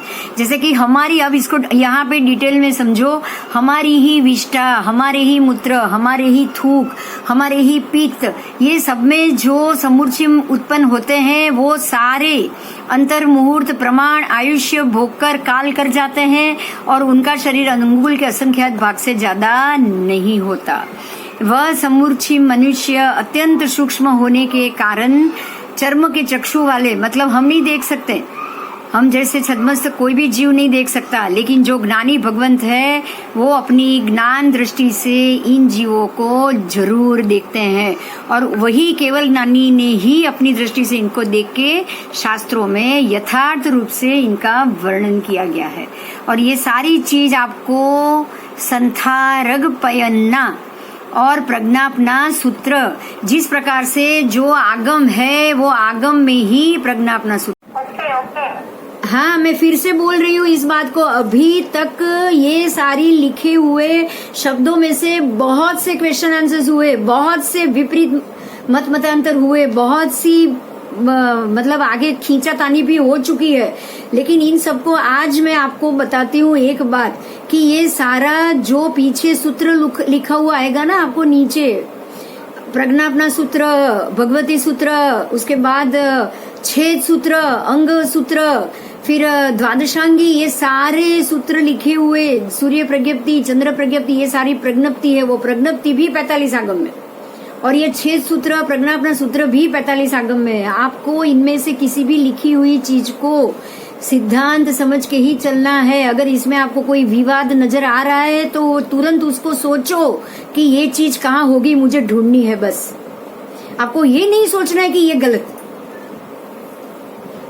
अब तक जो हुआ ना ये कारण है, ये मुझे बोलना पड़ रहा है। ओके, आगे चलो। अब आपको एक ये पिक्चर में एक और नई चीज जानने को मिलेगी, या हम नई चीज जान रहे हैं। आपने ये जाना है जो 2.5 द्वीप के अंदर है वो सारा चर ज्योतिष है, और जो 2.5 द्वीप के बाहर सूर्य चंद्र है वो स्थिर ज्योतिष है, बराबर। बाकी तो सारी चीज आपको पता है। एक और मैं बात बता दूं, जो मुद्दा खड़ा हुआ था, अभी जितना मुद्दा खड़ा होगा ना मैं सबको याद करके आपको बताऊंगी, क्योंकि बाद में जिनको भी आगे के वीडियो देखे वो बाद के भी वीडियो देखना चाहे तो उसको देख सकता है। अभी एक महात्मा जो यहाँ आयम्बिल की ओली के वक्त वो पढ़ रहे हैं, वो पढ़ाई कर रहे हैं, उन्होंने 9 तत्व की बुक निकाली और जो मुद्दा ये जो सिद्धशिला के लिए पहले खड़ा हुआ था, इसको भी मैं क्लैरिटी देना चाहूँ। ये बात को मैं फिर से डिस्कशन में आपके लिए इसलिए लाना चाहती हूँ कि आपको भी 9 तत्व में से ये जवाब मिलेगा। इसको मैं समझाना चाहूंगी कैसे। सुन रहे हो मेरी बात? मैं ये पॉइंट डिस्कस करूं? हाँ, आप सुनो कैसे इस चीज को हमें देखना है। आप उसके लिए अपनी भाषा में आइएगा, हम अपनी भाषा में आएंगे, अपनी भाषा में सुनिएगा। जो आप अगर बॉम्बे छोड़ के गुजरात में बाय रोड, समझिएगा हाईवे से अगर आप एंटर ले रहे हो, गुजरात बॉर्डर जहाँ पे शुरू होगी उससे पहले महाराष्ट्र बॉर्डर खत्म होगी। हाँ। तो महाराष्ट्र की बॉर्डर खत्म होने के बाद कम से कम आधा या 1 किलोमीटर का अंतर बीच में खुला छूटता है। उसके बाद गुजरात की बॉर्डर होती है या नहीं होती? हाँ। बिल्कुल ऐसे ही वाघा बॉर्डर जो भी गया होगा, इंडिया की बॉर्डर खत्म होगी। उसके बाद आपने वो पिक्चर में भी ये देखा होगा, कुछ किलोमीटर का नो मैंस लैंड होता है। हाँ। उसके बाद पाकिस्तान की बॉर्डर शुरू होती। हाँ या ना? हाँ। तो जो दोनों के बीच में जो बॉर्डर है, क्या वो महाराष्ट्र की है? क्या वो गुजरात की है? समझ में आ रही है मेरी बात? जो इंडिया से छोड़ के कुछ आधा किलोमीटर छोड़ के 2 kilometre, 1 kilometre, 3 kilometre, India Pakistan के बीच में बहुत बड़ी बॉर्डर होती है। वो 3 किलोमीटर छोड़ के बाद में पाकिस्तान की बॉर्डर है, तो क्या वो 3 किलोमीटर इंडिया के हैं? क्या वो पाकिस्तान के हैं? नहीं। बिल्कुल वैसे सिद्ध क्षेत्रों को आपको समझना पड़ेगा। त्रस नाड़ी को उन्होंने छोड़ दिया है, त्रस नाड़ी छोड़ के 12 योजन ऊपर है। बात समझ में आ रही है मेरी? और 12 योजन छोड़ने के बाद सिद्ध क्षेत्र है, और वहां से 1 योजन छोड़ने के बाद अलोक है। तो ना वो अलोक के माने जाएंगे, ना वो त्रस नाड़ी के माने जाएंगे। हाँ या ना? अब समझ में आ रही है मेरी बात? ना वो अलोक में है, ना वो त्रसनाड़ी में, ना वो 14 राजलोक में है। पिक्चर जैसा भी बताया गया वो हमारी गलती है, लेकिन हमें ये समझना पड़ेगा। और सबसे बड़ी बात तो ये है कि वो अलोक से ज्यादा नजदीक है, लोक से तो बिल्कुल नहीं, 12 योजन दूर है। ठीक है, इसीलिए वो वापस नहीं आएंगे, क्योंकि उनको वापस आना नहीं है। वो 12 योजन नीचे उतरना ही नहीं है, तो आएंगे कैसे त्रसनाड़ी में फिर से? तो ये अगर मुद्दा है तो उसको क्लैरिटी समझो कि वो जब 2 बॉर्डर होती है ना, तो वो 2 बॉर्डर इस हिसाब से डिवीजन में आती। ओके, क्लैरिटी मुझे लग रहा है मिल गई होगी आप सबको आज। बस, तो आपको उसको अपने राजलोक के, इसलिए उसको लोकांत कहा गया है। अगर आप महाराष्ट्र की बॉर्डर पे पहुंच गए तो वो महाराष्ट्र का अंत हुआ कि नहीं हुआ? और उसके बाद है ना वो जमीन, उसके बाद है महाराष्ट्र के बॉर्डर के अंदर की जमीन को तो आप महाराष्ट्र मानोगे। तो उसके बाद जो जमीन है जो गुजरात की बॉर्डर शुरू होने से पहले आ रही है, तो वो तो ना गुजरात की ना महाराष्ट्र की। तो बराबर इसी तरह सिद्ध के जीव ना अलोक में है ना लोक में। ओके, हाँ।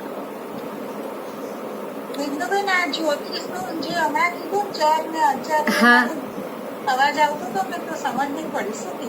हाँ, जो चर है और जो अचर है, वो अढ़ी द्वीप के अंदर जितने भी ज्योतिष के विमान घूम रहे हैं, सूर्य चंद्र, वो चर हैं, वो घूमते हैं। जैसे कि सुबह सूर्योदय होना, फिर दोपहर में मध्याह्न होना, बराबर माथे पे सूर्य आना या मध्याह्न होना, उसके बाद शाम को वो अस्त होना, सूर्यास्त होना, तो वो उसका घूमना हो गया। हमारे जैन शास्त्र में तो पृथ्वी को घूमती मानी ही नहीं है। पृथ्वी तो पूरी ये 2.5 द्वीप, जम्बू द्वीप, इतनी बड़ी स्वयंभू रमण समुद्र तक की पृथ्वी है। अब इतनी क्या घूम सकती है क्या? कितने योजन हो गई? असंख्यात योजन है, तो वो तो जमीन पे ही है। तो घूमते कौन है? सारे ग्रह मंडल घूमता है। तो सूर्य को सुबह उदित होना, सूर्योदय होना, दोपहर मध्याह्न होना, शाम का उसका अस्त होना, उसके बाद दूसरे दिन दूसरे सूर्य का उदित होना, ये सारी जो व्यवस्था है ये चर ज्योतिष माना जाता है, क्योंकि वो ग्रह घूम रहे। और जहाँ पे ये 2.5 द्वीप छोड़ दोगे आप, मनुष्य क्षेत्र छोड़ दोगे, मनुष्य क्षेत्र के बाहर बाकी के पुष्कर द्वीप में, अर्ध पुष्कर में, और उसके पुष्कर वर समुद्र, अर्ध पुष्कर बाकी का जो छोड़ के मनुष्य उसको बोलते हैं ना मानुषोत्तर पर्वत, उसके बाद सारे जितने भी सूर्य चंद्र है वो सारे स्थिर है। वहां ना सूर्योदय ना सूर्यास्त कुछ नहीं है, वहां पे ना दिन हो रहा है ना रात हो रहा है, सारी की सारी एक ही प्रकार की अवस्था होती है। समझ में आ गया? हाँ, थोड़ा थोड़ा आवश्य। अभी वो ज्योतिष का पूरा सब्जेक्ट आएगा ना, आप जब सूर्यमंडल देखोगे ना तब मालूम पड़ेगा। मतलब ये गति कर रहे हैं, वो गति नहीं कर रहे, बस उतना ही है, और कोई अभी उतना ही मुद्दा आया है। अब आप देखो ना करे, क्योंकि वहां पे धर्मासिका है और ये धर्मासिका, हाँ धर्मासिका है, धर्मासिका है, तो फिर भी 14 राजलोक पे तो है, लेकिन काल नहीं है। आपको पता है जब जो षड्द्रव्य आया था ना, उसमें धर्मासिका है, अधर्मासिका है, फिर लोकाकाश, ये सारा 14 राजलोक में ही बताया गया था, लेकिन काल द्रव्य 2.5 द्वीप में ही था। पता है वो? हाँ, तो काल द्रव्य सिर्फ 2.5 द्वीप में है।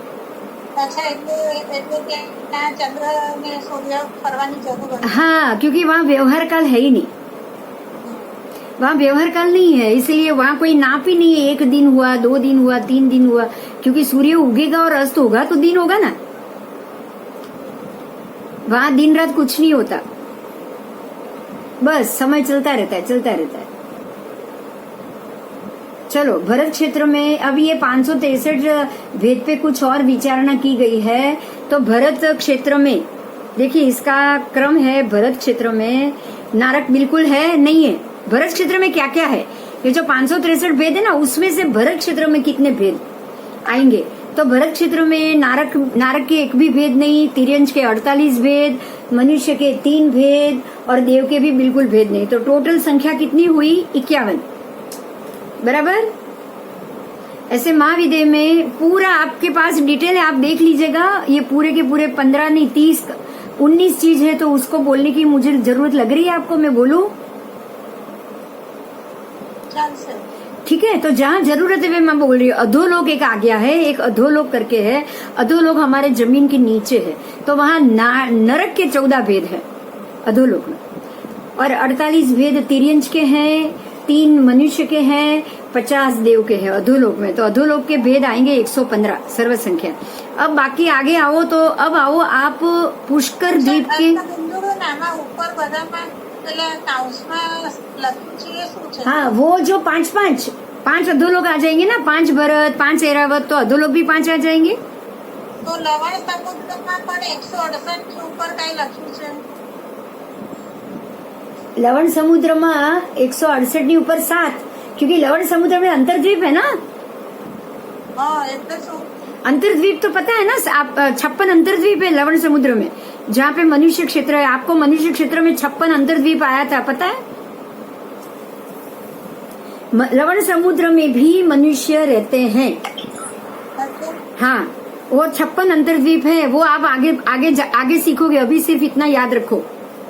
अच्छा। लवण समुद्र में भी मनुष्य का वास है। ठीक है, आगे आएगा तब ज्यादा डिटेल्स आएगा। अभी इतना जानो कि लवण समुद्र में भी मनुष्य की स्थिति है। तो ये जो लवण समुद्र में आपको जो बताया गया 7 और 168, वो लवण समुद्र में मनुष्य की उपस्थिति के लिए बताया। अब अधोलोक हो गया। अब सारे नंदीश्वर द्वीप, फिर तिरछा लोक, ऊर्ध्वलोक, मेरू पर्वत में, सब में नारकी के कोई भेद नहीं है। उसके बाद आओ तो देव के भेद मिलेंगे, फिर से वहां मनुष्य नहीं मिलेंगे।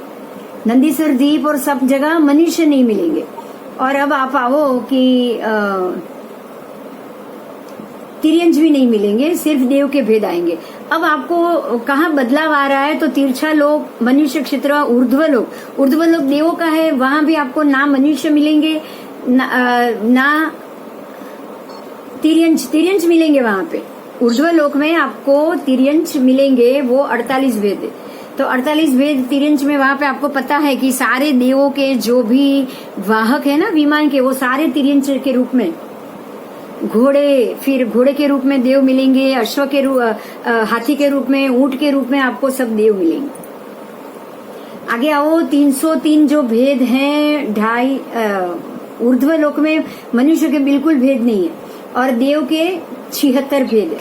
अब आओ मेरू पर्वत में 48 तिर्यंच के भेद है। वही आएंगे ना, ऊर्ध्व लोक में जो होगा वो मेरू पर्वत में जाएगा ही जाएगा, क्योंकि यही देव है जो मेरू पर्वत में भी जाते हैं। जो देवलोक में है वही तो मेरू पर्वत में जाते हैं, तो वहां 48 भेद मिलेंगे। वहां पे आपको कोई देव नारक और वो कोई नहीं मिलेगा। 2.5 द्वीप में जाएंगे हम तो 48 आपको वहां पे तिर्यंच के भेद और 303 मनुष्य के भेद। वहां पे देव नरक नहीं है। 12 देवलोक में 20 भेद आपको तिर्यंच के हैं और 48 भेद आपको देव के हैं। ऐसे ही 9 ग्रह में 14 तिर्यंच के, 18 देवलोक के। लोक के अंत में, मतलब एकदम ऊपर लोकांत जो बात थी वो, वहां पे 12 भेद आपको मनुष्य नहीं, 12 भेद आपको तिर्यंच के मिलेंगे और 0 मनुष्य के, 0 देव और 0 नरक के। लोक के अंत में आपको तिर्यंच मिलेंगे। तिर्यंच मतलब कौन से पता है? लोक के अंत में जो ईश्वर प्रागभारा पृथ्वी बनी है वो एकेंद्रीय जीवों से बनी है, पृथ्वी काय के, इसीलिए वहां पे वो 12 भेद बताए गए एकेंद्रीय जीवों के। अब आओ अधोग्राम वापस नीचे, वहां भी 48 भेद आपको तिर्यंच के, 3 भेद आपको मनुष्य के और 51, टोटल 51।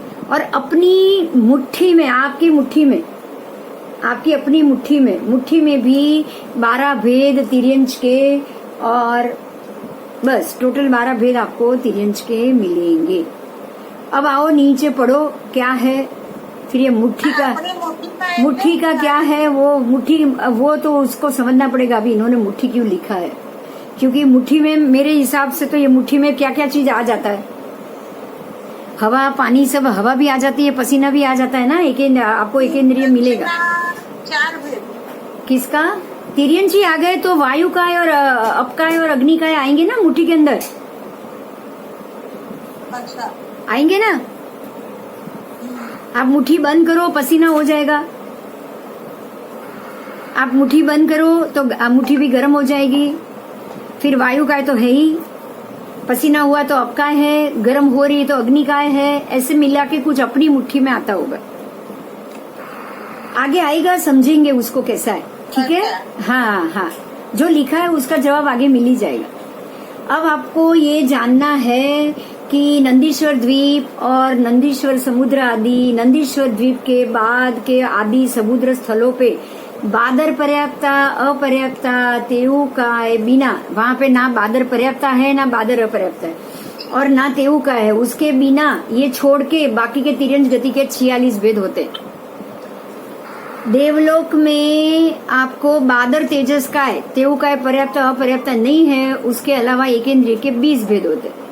उसके बाद ग्रैवे 9 ग्रैवेयक में 5 सूक्ष्म बादर, पृथ्वी और वायु, ये छोड़ के वायु काय के ये सात के ही पर्याप्त अपर्याप्त 14 भेद होते। फिर लोक के अंत में और अपनी मुट्ठी में, दोनों में, लोक के अंत में देखो वही चीज आ गई। थोड़ा सा हम धीरज धरे तो सब चीज आ जाएगी। लोक के अंत में और अपनी मुट्ठी में 5 सूक्ष्म और बादर वायु के 6 पर्याप्त अपर्याप्त 12 भेद हो गए। देखो 5 सूक्ष्म आ गए, अग्नि, पृथ्वी, वायु, जल, आकाश, ये 5 सूक्ष्म आ गए। अपकाय, तेऊकाय, वायुकाय, वनस्पति का है और त्रस का है, आपकी मुट्ठी में आ गए। ये 5 सूक्ष्म आ गए। 5 के सूक्ष्म क्या है? 5 के स्थावर नहीं का है, 5 के सूक्ष्म जीव का है। और बादर वायु, स्थावर खाली वायु का ही है क्योंकि वो घूम रहा है बाहर, वो आपकी मुट्ठी में आ रहा है। तो 6 आ गए तो वो 6 के पर्याप्त और अपर्याप्त। जैसे आपकी मुट्ठी में क्या क्या बंद हो रहा है, तो उसमें सूक्ष्म अप है, सूक्ष्म तेऊ है, सूक्ष्म वायु है, सूक्ष्म वनस्पति है और सूक्ष्म त्रस है, क्योंकि हवा में सूक्ष्म त्रस का तो है ही। समझ में आई मेरी बात, हाँ या ना? हाँ हाँ या ना? देखो त्रस का तो हवा में होता ही है, हाँ त्रस का तो हवा में होता ही है। सूक्ष्म त्रस का है तो सूक्ष्म जीव तो उत्पन्न होते ही रहते हैं ना हवा में। हाँ बोलो। मेरे ख्याल में 5 जो लिखा है, हाँ वायु का है, देव का है, अप का है, वनस्पति का है और त्रस का एक मैं समझाऊं आपको, त्रस का कैसे आएगा। एक बात मैं समझाऊं आपको।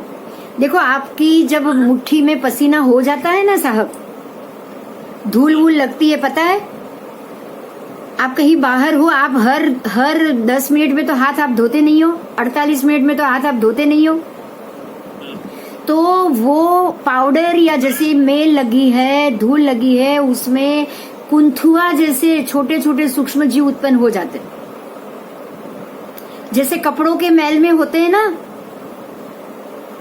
नहीं, इन्होंने लिखा है 5 सूक्ष्म का है और वायु का बादल का है, पृथ्वी का है, अप का है, देव का है, वायु का है और वनस्पति का है के सूक्ष्म जीव। तो वही मैं बादल का है। तो मैं वही कह रही हूँ, पृथ्वी, अप, तेऊ, वायु, वनस्पति के सूक्ष्म जीव। पृथ्वी का है, अप का है, तेऊ का है, वायु का है और वनस्पति का है। इनके 5 इनके सूक्ष्म हो गए और वायु का बादल का है। इनके सूक्ष्म हो गए, बादर वायु के एक पर्याप्त हो गया, लेकिन वो जो सूक्ष्म जीव है ना, सूक्ष्म, देखिए जो आप कुंथुआ, अब मैं आपको एक बात समझाऊं, कुंथुआ में आप त्रस को देख सकते हो। હા હાથના મેલમાં ને પસેવામાં રસ્તા જીવો ઉત્પન્ન થાય એવું एक वो उत्पन्न होते हैं। आपको पता है वो जो खाना पीना खाने के बाद महात्मा थाली धो के पीते हैं ना, उसके बाद उसको कपड़े से पोंछ के वो कपड़ा भी सुखा देते हैं, मालूम है? उनकी ये चर्या होती है, खाना जो भी उन्होंने गोचरी ले ली, उसके बाद उसके बर्तन वो पूरा धोने के बाद वो कपड़े से पोंछ के वो कपड़ा तुरंत वो डोरी पे सुखाएंगे, क्योंकि वो कपड़ा 48 मिनट में सूख जाना चाहिए। क्यों? जीवोत्पत्ति होती है। तो वो जो जीवोत्पत्ति है, वो जीवोत्पत्ति वो कपड़े के अंदर या उसके ऊपर जो खाना रह चुका है उसको धो के सुखाएंगे या गीला भी सुखा देंगे। उसका कारण एक ही है कि अगर 48 मिनट में गीला कपड़ा भी डोरी पे गीला रह गया ना, तो भी उसमें पर्याप्त जीव उत्पन्न हो जाते।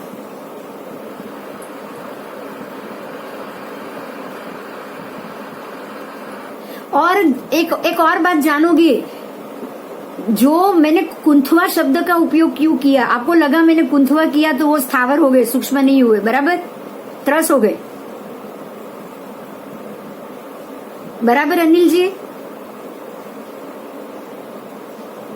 हाँ हाँ। तो अब सुनिए, अब मैं एक बात बोल रही हूँ, वो सुनिए। आपको ये पता होगा कि जब परमात्मा महावीर का निर्वाण होने वाला था, तब इंद्र महाराज आकर विनती करते हैं कि प्रभु आप अपनी आयु कुछ क्षण तक बढ़ा दो, क्योंकि जो भस्म ग्रह उत्पन्न होने वाला है, वो ग्रह अगर आपकी आयु होगी, आप जीवित होंगे, तो वो ग्रह बहुत ही कम प्रकोप देगा। और उसका प्रकोप में परमात्मा ने तब बोला कि ना मैं मेरी आयु एक क्षण भी बढ़ा सकता हूँ, जो होगा वो भवितव्यता है और उसको होने दो, मैं अपनी आयु एक क्षण भी नहीं बढ़ा सकता। और तब उन्होंने बोला था कि जो भस्म ग्रह उत्पन्न होगा उससे पूरे वातावरण में कुंथुए जैसे सूक्ष्म जीवों की उत्पत्ति हो जाएगी।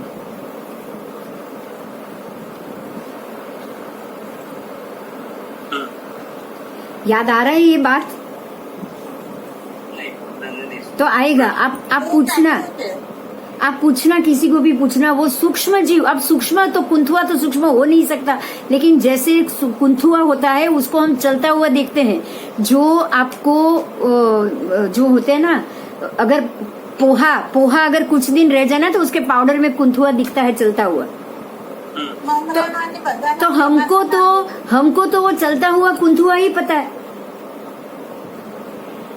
आपको सूक्ष्म जीव नहीं पता है कि जो वातावरण में हवा में उत्पन्न हो जाता है। और वो ये आपको एक बात समझनी है, वो ये भस्म ग्रह के संक्रमण के कारण उत्पन्न हुए, उससे पहले वातावरण में था ही नहीं। नहीं, पर जो सूक्ष्म आता है वो सिर्फ इन पांचों के लिए आता है, मतलब वो एकेंद्रिय आता नहीं है। हाँ, मैं समझ रही हूँ, तो वो भी इनमें से ही आएगा। लेकिन सूक्ष्म जीवों की उत्पत्ति जो होती है ना, 5 सूक्ष्म हम आपकी मुट्ठी में, उसमें ये चीज जो अब मैं आपको एक बात बताती हूँ कि जो जीव उस वक्त भस्म ग्रह के संक्रमण के कारण पूरे हवामान में, पूरे जो भरत क्षेत्र और ऐरावत, पांचों भरत और पांचों भरत है, उसके वातावरण में उत्पन्न हो गए हैं, तो आप मुट्ठी बंद करोगे तो वो सूक्ष्म काय जीव आपके मुट्ठी में आएगा या नहीं आएगा? नहीं आएगा तो। हाँ, जो इसमें 12 जीव ने 12 लिखे हैं। हाँ, मुट्ठी में 12 जीव होंगे। हाँ, 12 रेंज जीव होंगे। हाँ, तो उसमें रेंज में यही तो आएंगे ना, 5 सूक्ष्म काय।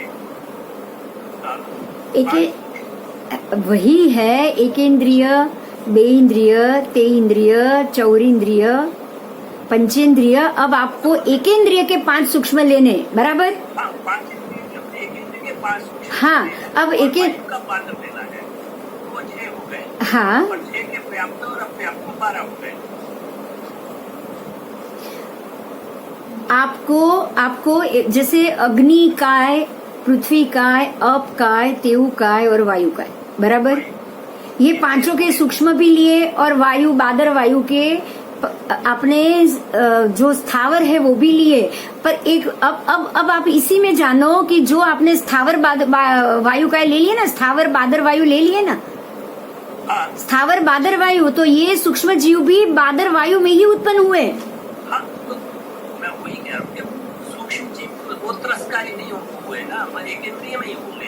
लेकिन जो सूक्ष्म कुंथुए जैसे सूक्ष्म जीव हवा में है ना, वो आपकी मुट्ठी में आएंगे। अगर ये इसमें नहीं लिखे हैं या आपको नहीं पता है तो इस चीज को भी आप ढूंढ लेना कि जब भस्म ग्रह की उत्पत्ति हुई तब वातावरण में सूक्ष्म आपको कुंथुए जैसे जीव उत्पन्न हुए हैं या नहीं हुए हैं। तो अगर वो उत्पन्न हुए हैं तो वो भी बादर वायु के अंदर ही जाएगा। मैंने आपको बादर वायु में ये भी जीव होते हैं ऐसा बताया। मैं ये नहीं कह रही हूँ बादर वायु ही पर्याप्त अपर्याप्त आएगा, लेकिन बादर वायु क्या है, स्थावर है जो एक सूक्ष्म दिखाई नहीं देंगे, लेकिन बादर वायु तो दिख सकते हो ना, जो महसूस कर सकते हो ना, जो हवा से आ रहा है, क्योंकि वो बादर है। बादर तो आप नहीं देखोगे पर केवली परमात्मा या वो तो देख ही पाएंगे, जो अवधि ज्ञानी है वो तो देख ही पाएंगे। तो वो जो बादर जो दृष्टिगोचर हो रहा है उसी में ये बादर वायु के अंदर ही जब भी भस्म ग्रह का संक्रमण हुआ तब ऐसे सूक्ष्म कुंथुए जैसे असंख्य जीव वातावरण में उत्पन्न हो गए थे। ये मैं आपको जानकारी दे रही हूँ। अब वो भी ढूंढ लेना, मैंने इसको जाना है इसलिए अब आपके लिए। તો બિંદુબેન આપણે છે ને જે પસીનો થાય છે ને એ કપડા પડ્યા રહે છે ને એમને, हाँ, તો એના અંદર કાળા કાળા ટપકા થઈ જાય। काला काला टपका बास आएगी तुरंत। નહીં કાળા ટપકા થાય એ આ જીવો મરી ગયા હોય કે એના કારણે થાય। એ ટપકાનો કલર પણ નહીં નીકળે પછી। आपको जैसे देखो अभी जानना है आपको कि जीवों की हाजिरी की मालूम का पता हमें कैसे चलता है। पानी अगर आपने 4-5 दिन पुराना बॉटल पी लिया ना तो उसमें भी बास आई, छाना हुआ नहीं है वो। आपने 5 दिन पुराना भरा हुआ किसी भी बॉटल में भर के रखा हुआ, आप अगर कहीं बिस्लेरी ले लोगे ना, कहीं बाहर गए हो तो आपको अगर 15 दिन पड़ी हुई बिस्लेरी होगी आपको नहीं मालूम, लेकिन दुकान में पड़ी हुई ना तो पानी पियोगे वैसे उसका स्वाद आपको अलग लगेगा और बास आएगी उसमें। बिल्कुल इसी तरह देखो जैसे ये द्राक्ष को सड़ाया जाता है, पड़ा उसमें बास और उसमें परपोटा ऐसा क्रिएट किया जाता है। और यही द्राक्ष है जो आप फ्रेश तोड़ी हुई खाओगे तो वो खाने से आपको शक्ति मिल रही है, और वही द्राक्ष को आसव बनाया जाता है, द्राक्षा आसव, जो तुरंत बास आएगी उसी को, उसकी असर नशा युक्त हो जाती है। होती है नहीं होती? क्योंकि वो पड़ी पड़ी सड़ती है तो अंदर कीड़े उत्पन्न होते हैं। आपको उसमें हलन चलन वाले कीड़े नहीं दिखेंगे, आपको त्रस कीड़े नहीं दिखेंगे, आपको उसमें त्रस कीड़े या कुंथुए, छोटे छोटे कुंथुए जैसे भी कीड़े नहीं दिखेंगे। समझ में आई बात? आप किसी भी दारू की बोतल अगर देखोगे ना, उसके ग्लास में या कोई किसी का निकाला हुआ, उसमें आपको वो पोरा भी नहीं दिखेगा, परपोटा भी नहीं दिखेगा। जो ऐसे ही पड़े पड़े अगर कोई चीज सड़ जाए ना तो वो पानी और उसके अंदर उत्पन्न होता है। अगर आपकी कोई शरबत की बोतल, कुछ भी शरबत की बोतल हो और कुछ दिन पड़ी रहे तो अंदर आपको परपोटे परपोटे जैसे उत्पन्न होते हैं और उसके स्वाद बदला हुआ दिखता है या नहीं दिखता है? लेकिन आपको दारू की बोतल में वो नहीं दिखता है, दारू के ग्लास में वो नहीं दिख रहा है। मतलब क्या हुआ कि उसमें तो पोरा हो गया उत्पन्न, पोरे पोरे, आपको पानी के पोरे पहले आ गए, पानी में उत्पन्न होते हुए पोरे। वो ये दारू में वो नहीं है, इसमें और सूक्ष्म प्रकार के जीव है जो आपको पीने से उसका स्वाद बदल गया तो समझ लो कि इसमें जीवोत्पत्ति हो गई। पानी 5 दिन पड़ा रहता है तो स्वाद चेंज हो ही जाता है, तो उसमें क्योंकि पानी तो उबला हुआ भी नहीं है, कच्चा है, तो जीवोत्पत्ति तुरंत उत्पन्न हो जाएगी उसमें। तो ये जो स्वाद बदलना या उसका कलर बदलना, उसकी स्मेल बदलना, वो ही बताता है कि इसमें जीव उत्पन्न हो चुके। કહે છે ને કે મુઠ્ઠીમાં છે ને તમે અમુક 4-5 કલાક વસ્તુને પડી રાખો ને, કોઈ પણ મુઠ્ઠી હલીને તો એ ખરાબ થઈ જાય। उसका कारण है, आपको अभी ये ढूंढना है। मुझे तो मैंने पढ़ा इसलिए मैं बोल रही हूँ। इंद्र महाराजा भगवान को बोलते हैं कि आप अपनी आयु बढ़ा लो क्योंकि भस्मग्रह संक्रमण होने वाला है और इससे ये भरत क्षेत्र के जीवों को बहुत परेशानी होगी। तो परमात्मा कहते हैं कि ना मैं मेरी आयु एक क्षण भी नहीं बढ़ा सकता, और भस्मग्रह की उत्पत्ति के कारण संपूर्ण वातावरण में सब एकदम सूक्ष्म त्रस जीवों की उत्पत्ति हो गई, जिसको हम देख भी नहीं सकते उड़ते हुए। अभी एक चीज मैं आपको बताऊंगी, एक चीज आप नोट करना। जब भी कभी धूप हो ना, धूप बहुत सारी धूप हो, लगभग 12 बजे से लेके 2 बजे तक की धूप हो ना, तब वो धूप में आप ऐसे मतलब पूरे आकाश में देखना। आप जैसे धूप ऐसे आड़ी गिर रही है तो वो जो गिर रही है ना, जैसे उसमें देखोगे ना तो आपको ऊपर से बिल्कुल नीचे एक बिल्कुल फ्लोर, और उसमें से किरणों का ऐसे हिलना, बहुत सारी चीज ऐसी लगेगी कि हवा में ऐसे चीज हिल रही है। थोड़ो प्रकाश આવતો હોય ને ત્યારે લાઈટમાં आपको वो दिखेगा। वो जो ये जो उत्पत्ति है ना, वो ये भस्मग्रह के संक्रमण के बाद हुई, ये पहले नहीं थी। और वो जो दिख रहा है ना, वही है जीव, जो सूक्ष्म जीव की जो उत्पत्ति हो चुकी है भस्मग्रह के संक्रमित के बाद, वो यही है। अब आपके लिए एक और महत्व की बात आ जाएगी नॉलेज के लिए, कि परमात्मा के जाने के बाद भस्मग्रह का संक्रमण हुआ तो वो तो इंद्र थे और भगवान थे, तो वो बता कर गए। अब अगर कुछ भी बाकी के 88 ग्रह में से भस्मग्रह वो बाकी के 88 ग्रह में से है, तो अब तो हमारे छठे आरे के अंत तक अगर किसी ग्रह की उत्पत्ति होगी तो बताने कौन आएगा? और होती ही रहती होगी या नहीं होती होगी? होगी या नहीं? वो પછી ભગવાન બતાવી જાઓ ને। अरे वो तो जब आपको क्वेश्चन करे ना, वो ही भगवान जवाब देते हैं। आपको पता है गौतम स्वामी ने इतने सवाल क्यों किए? केवली भगवंत को अगर कोई प्रश्न करे तो बिल्कुल उतना ही जवाब देंगे वो। नहीं, આપણે ઉત્તરાયણ સૂત્રમાં તો આપણા શ્રાવકો માટે પણ કીધું છે ને, तो, એ કરી દીધું। तो वो श्रावकों ने प्रश्न किए हैं, जमाली के प्रश्न है, आपको बहुत सारे का मिलेगा।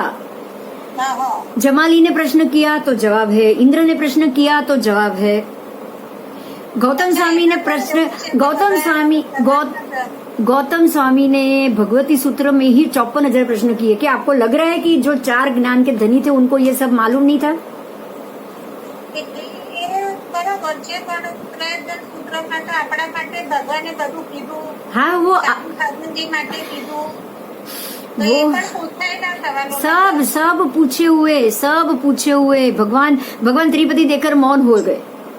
त्रिपदी देकर भगवान मौन हो गए। त्रिपदी में से गणधरों ने ये बनाए, पूरे ग्रंथ बनाए, और ये चीज हम लोगों को पता चले कि क्या बात है और क्या क्या उसमें क्वेश्चन है। क्योंकि देखो एक बात समझो, जो 14 पूर्व थे ना, वो तो मौखिक जाते थे एक से दूसरे के हाथ में, लिखित तो कुछ था नहीं तब, ज्ञान कुछ भी लिखित नहीं था, बराबर। अब ये पाठ तो महात्मा ही करेंगे। श्रुत केवली के पास श्रुत केवली करेंगे, केवली के पास केवली करेंगे, दूसरे साधु भगवान उपाध्याय भगवान के पास करेंगे। सामान्य लोग तो ये पाठ करने जाएंगे कहाँ पे? तो सबके नॉलेज बढ़े, उसके लिए ये क्वेश्चन आंसर्स हुए हैं। आपको पता चले। સૂત્રમાં તો એવું આવે છે કે ભગવાનનું કોઈ કર્મ બાકી હતું એટલે એમને દેશના આપી હતી. वो सिर्फ 16-48 प्रहर के लास्ट के 2 दिन की देशना, હા, એટલે એમાં 16 प्रहर, સૂત્રમાં એમાં તો ને, वो 16 प्रहर, 16 प्रहर, અચ્છા हाँ 16 प्रहर। वो भी क्वेश्चन तो हुए ही होंगे उसमें भी, અચ્છા उसमें भी क्वेश्चन ही हुए होंगे, उतने ही उन्होंने जवाब दिया, उन्होंने उतने ही जवाब दिए। एक और बात यहाँ जानो, एक और बात देखो, गौतम स्वामी को छद्मस्त होते ही मन प्रयोग ज्ञान तो आ गया था, क्योंकि जो सरल जीव है ना, उनको छद्मस्त होते ही ये 4 ज्ञान आ जाते।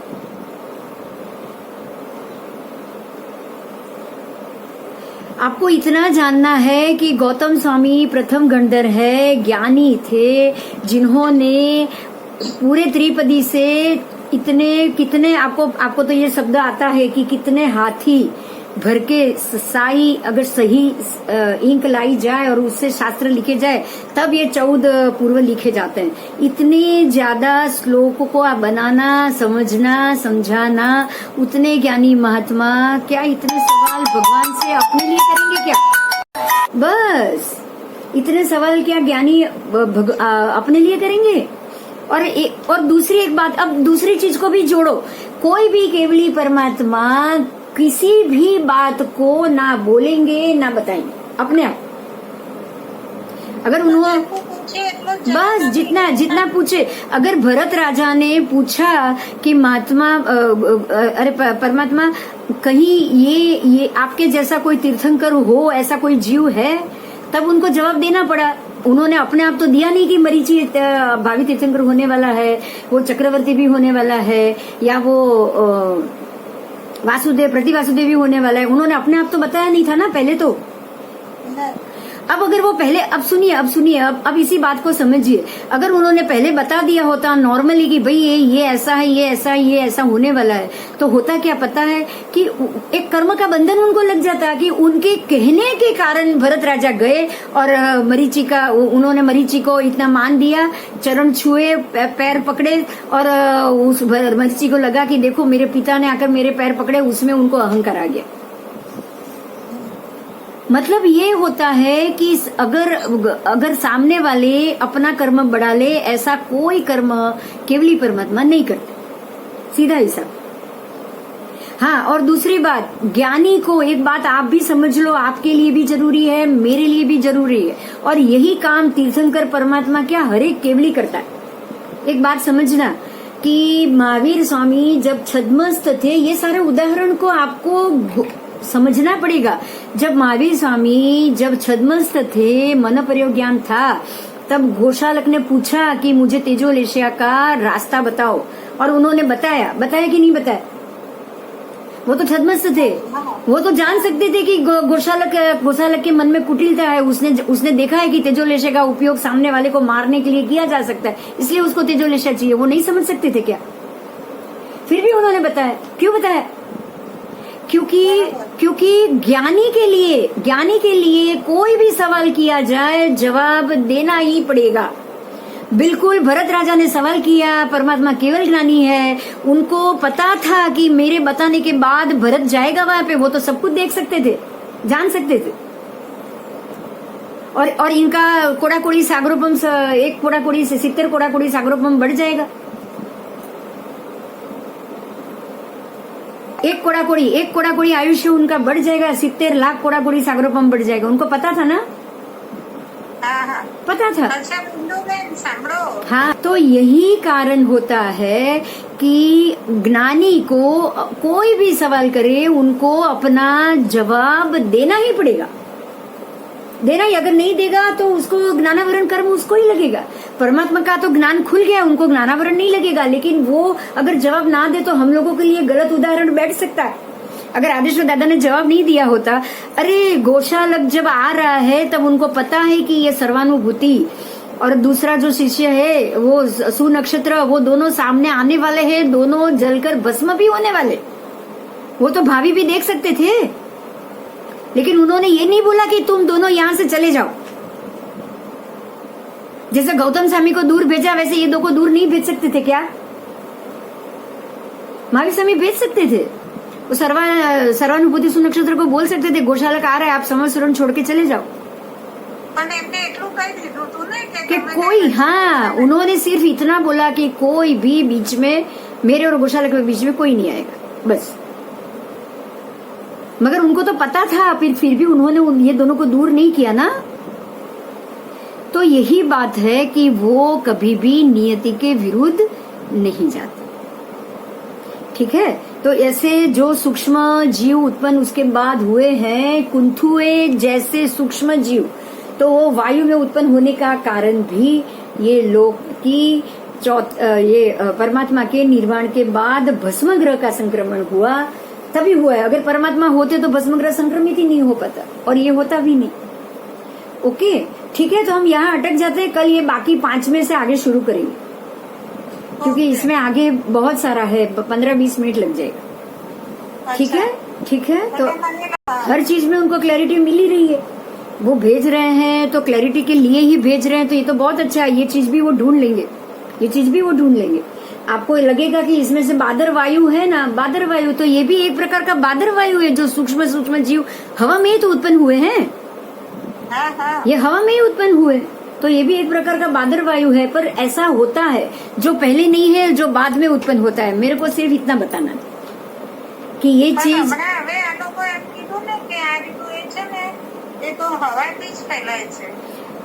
हाँ, वायु से ही तो ये वायु का ही है, पहले भी वायु का ही था। वो हवा से ही, उच्छ्वास ही तो एक दूसरे से लगता था। आज जो उच्छ्वास का उदाहरण है वो परफेक्ट है।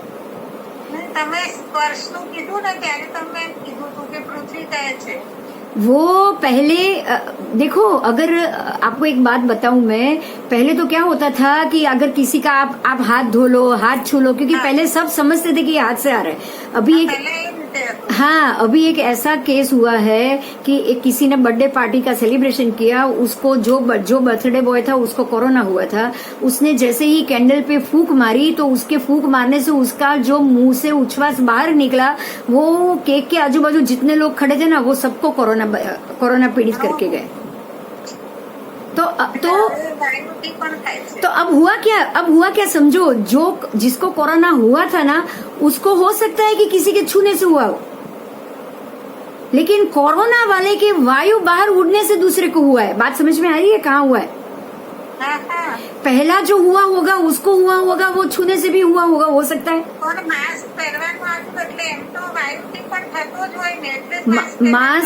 मास्क पहनने का रीजन एक ही है कि आपके नाक और मुंह और कान से ही, नाक और मुंह से ही वो अंदर जाता है। बरोबर। तो अगर मान लो कि आप कहीं बाहर गए हो, आपके हाथ या कपड़ों में कोरोना आ भी गया है, तो आपने मास्क पहना हुआ है, तो आपका हाथ मुंह और नाक को लगेगा नहीं। और दूसरा, आप घर आके कपड़ा बदल के ना लोगे तो जो होगा वो भी कोरोना चला जाएगा। हाँ, तो मास्क और मुंह से सेफ्टी है, लेकिन अगर किसी कोरोना वाली व्यक्ति अगर किसी को छूने से कोरोना लेकर बैठा है तो उसको कोरोना होने के बाद अगर वो उसकी फूंक किसी को लग रही है तो वो वायु से भी स्प्रेड है, ऐसा नहीं है कि वो खाली छूने से स्प्रेड। तो ये अब पता चला हमको कि ये वायु से भी स्प्रेड हो रहा है, मालूम अब पड़ा है।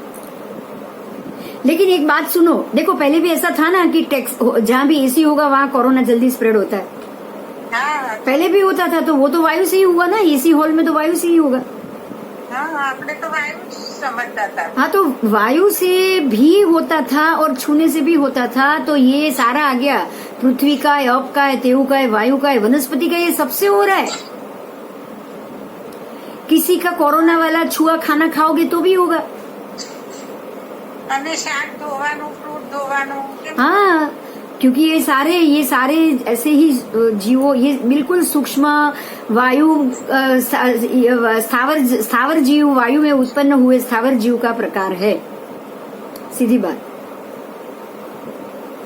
और जो अब मुझे ऐसा लग रहा है कि वो कोई और भस्म ग्रह जैसा कोई ग्रह संक्रमित हो गया है, या फिर जो मैं रोज सबको बताती हूँ, मैंने आपको भी बताया है, वही बात है बस।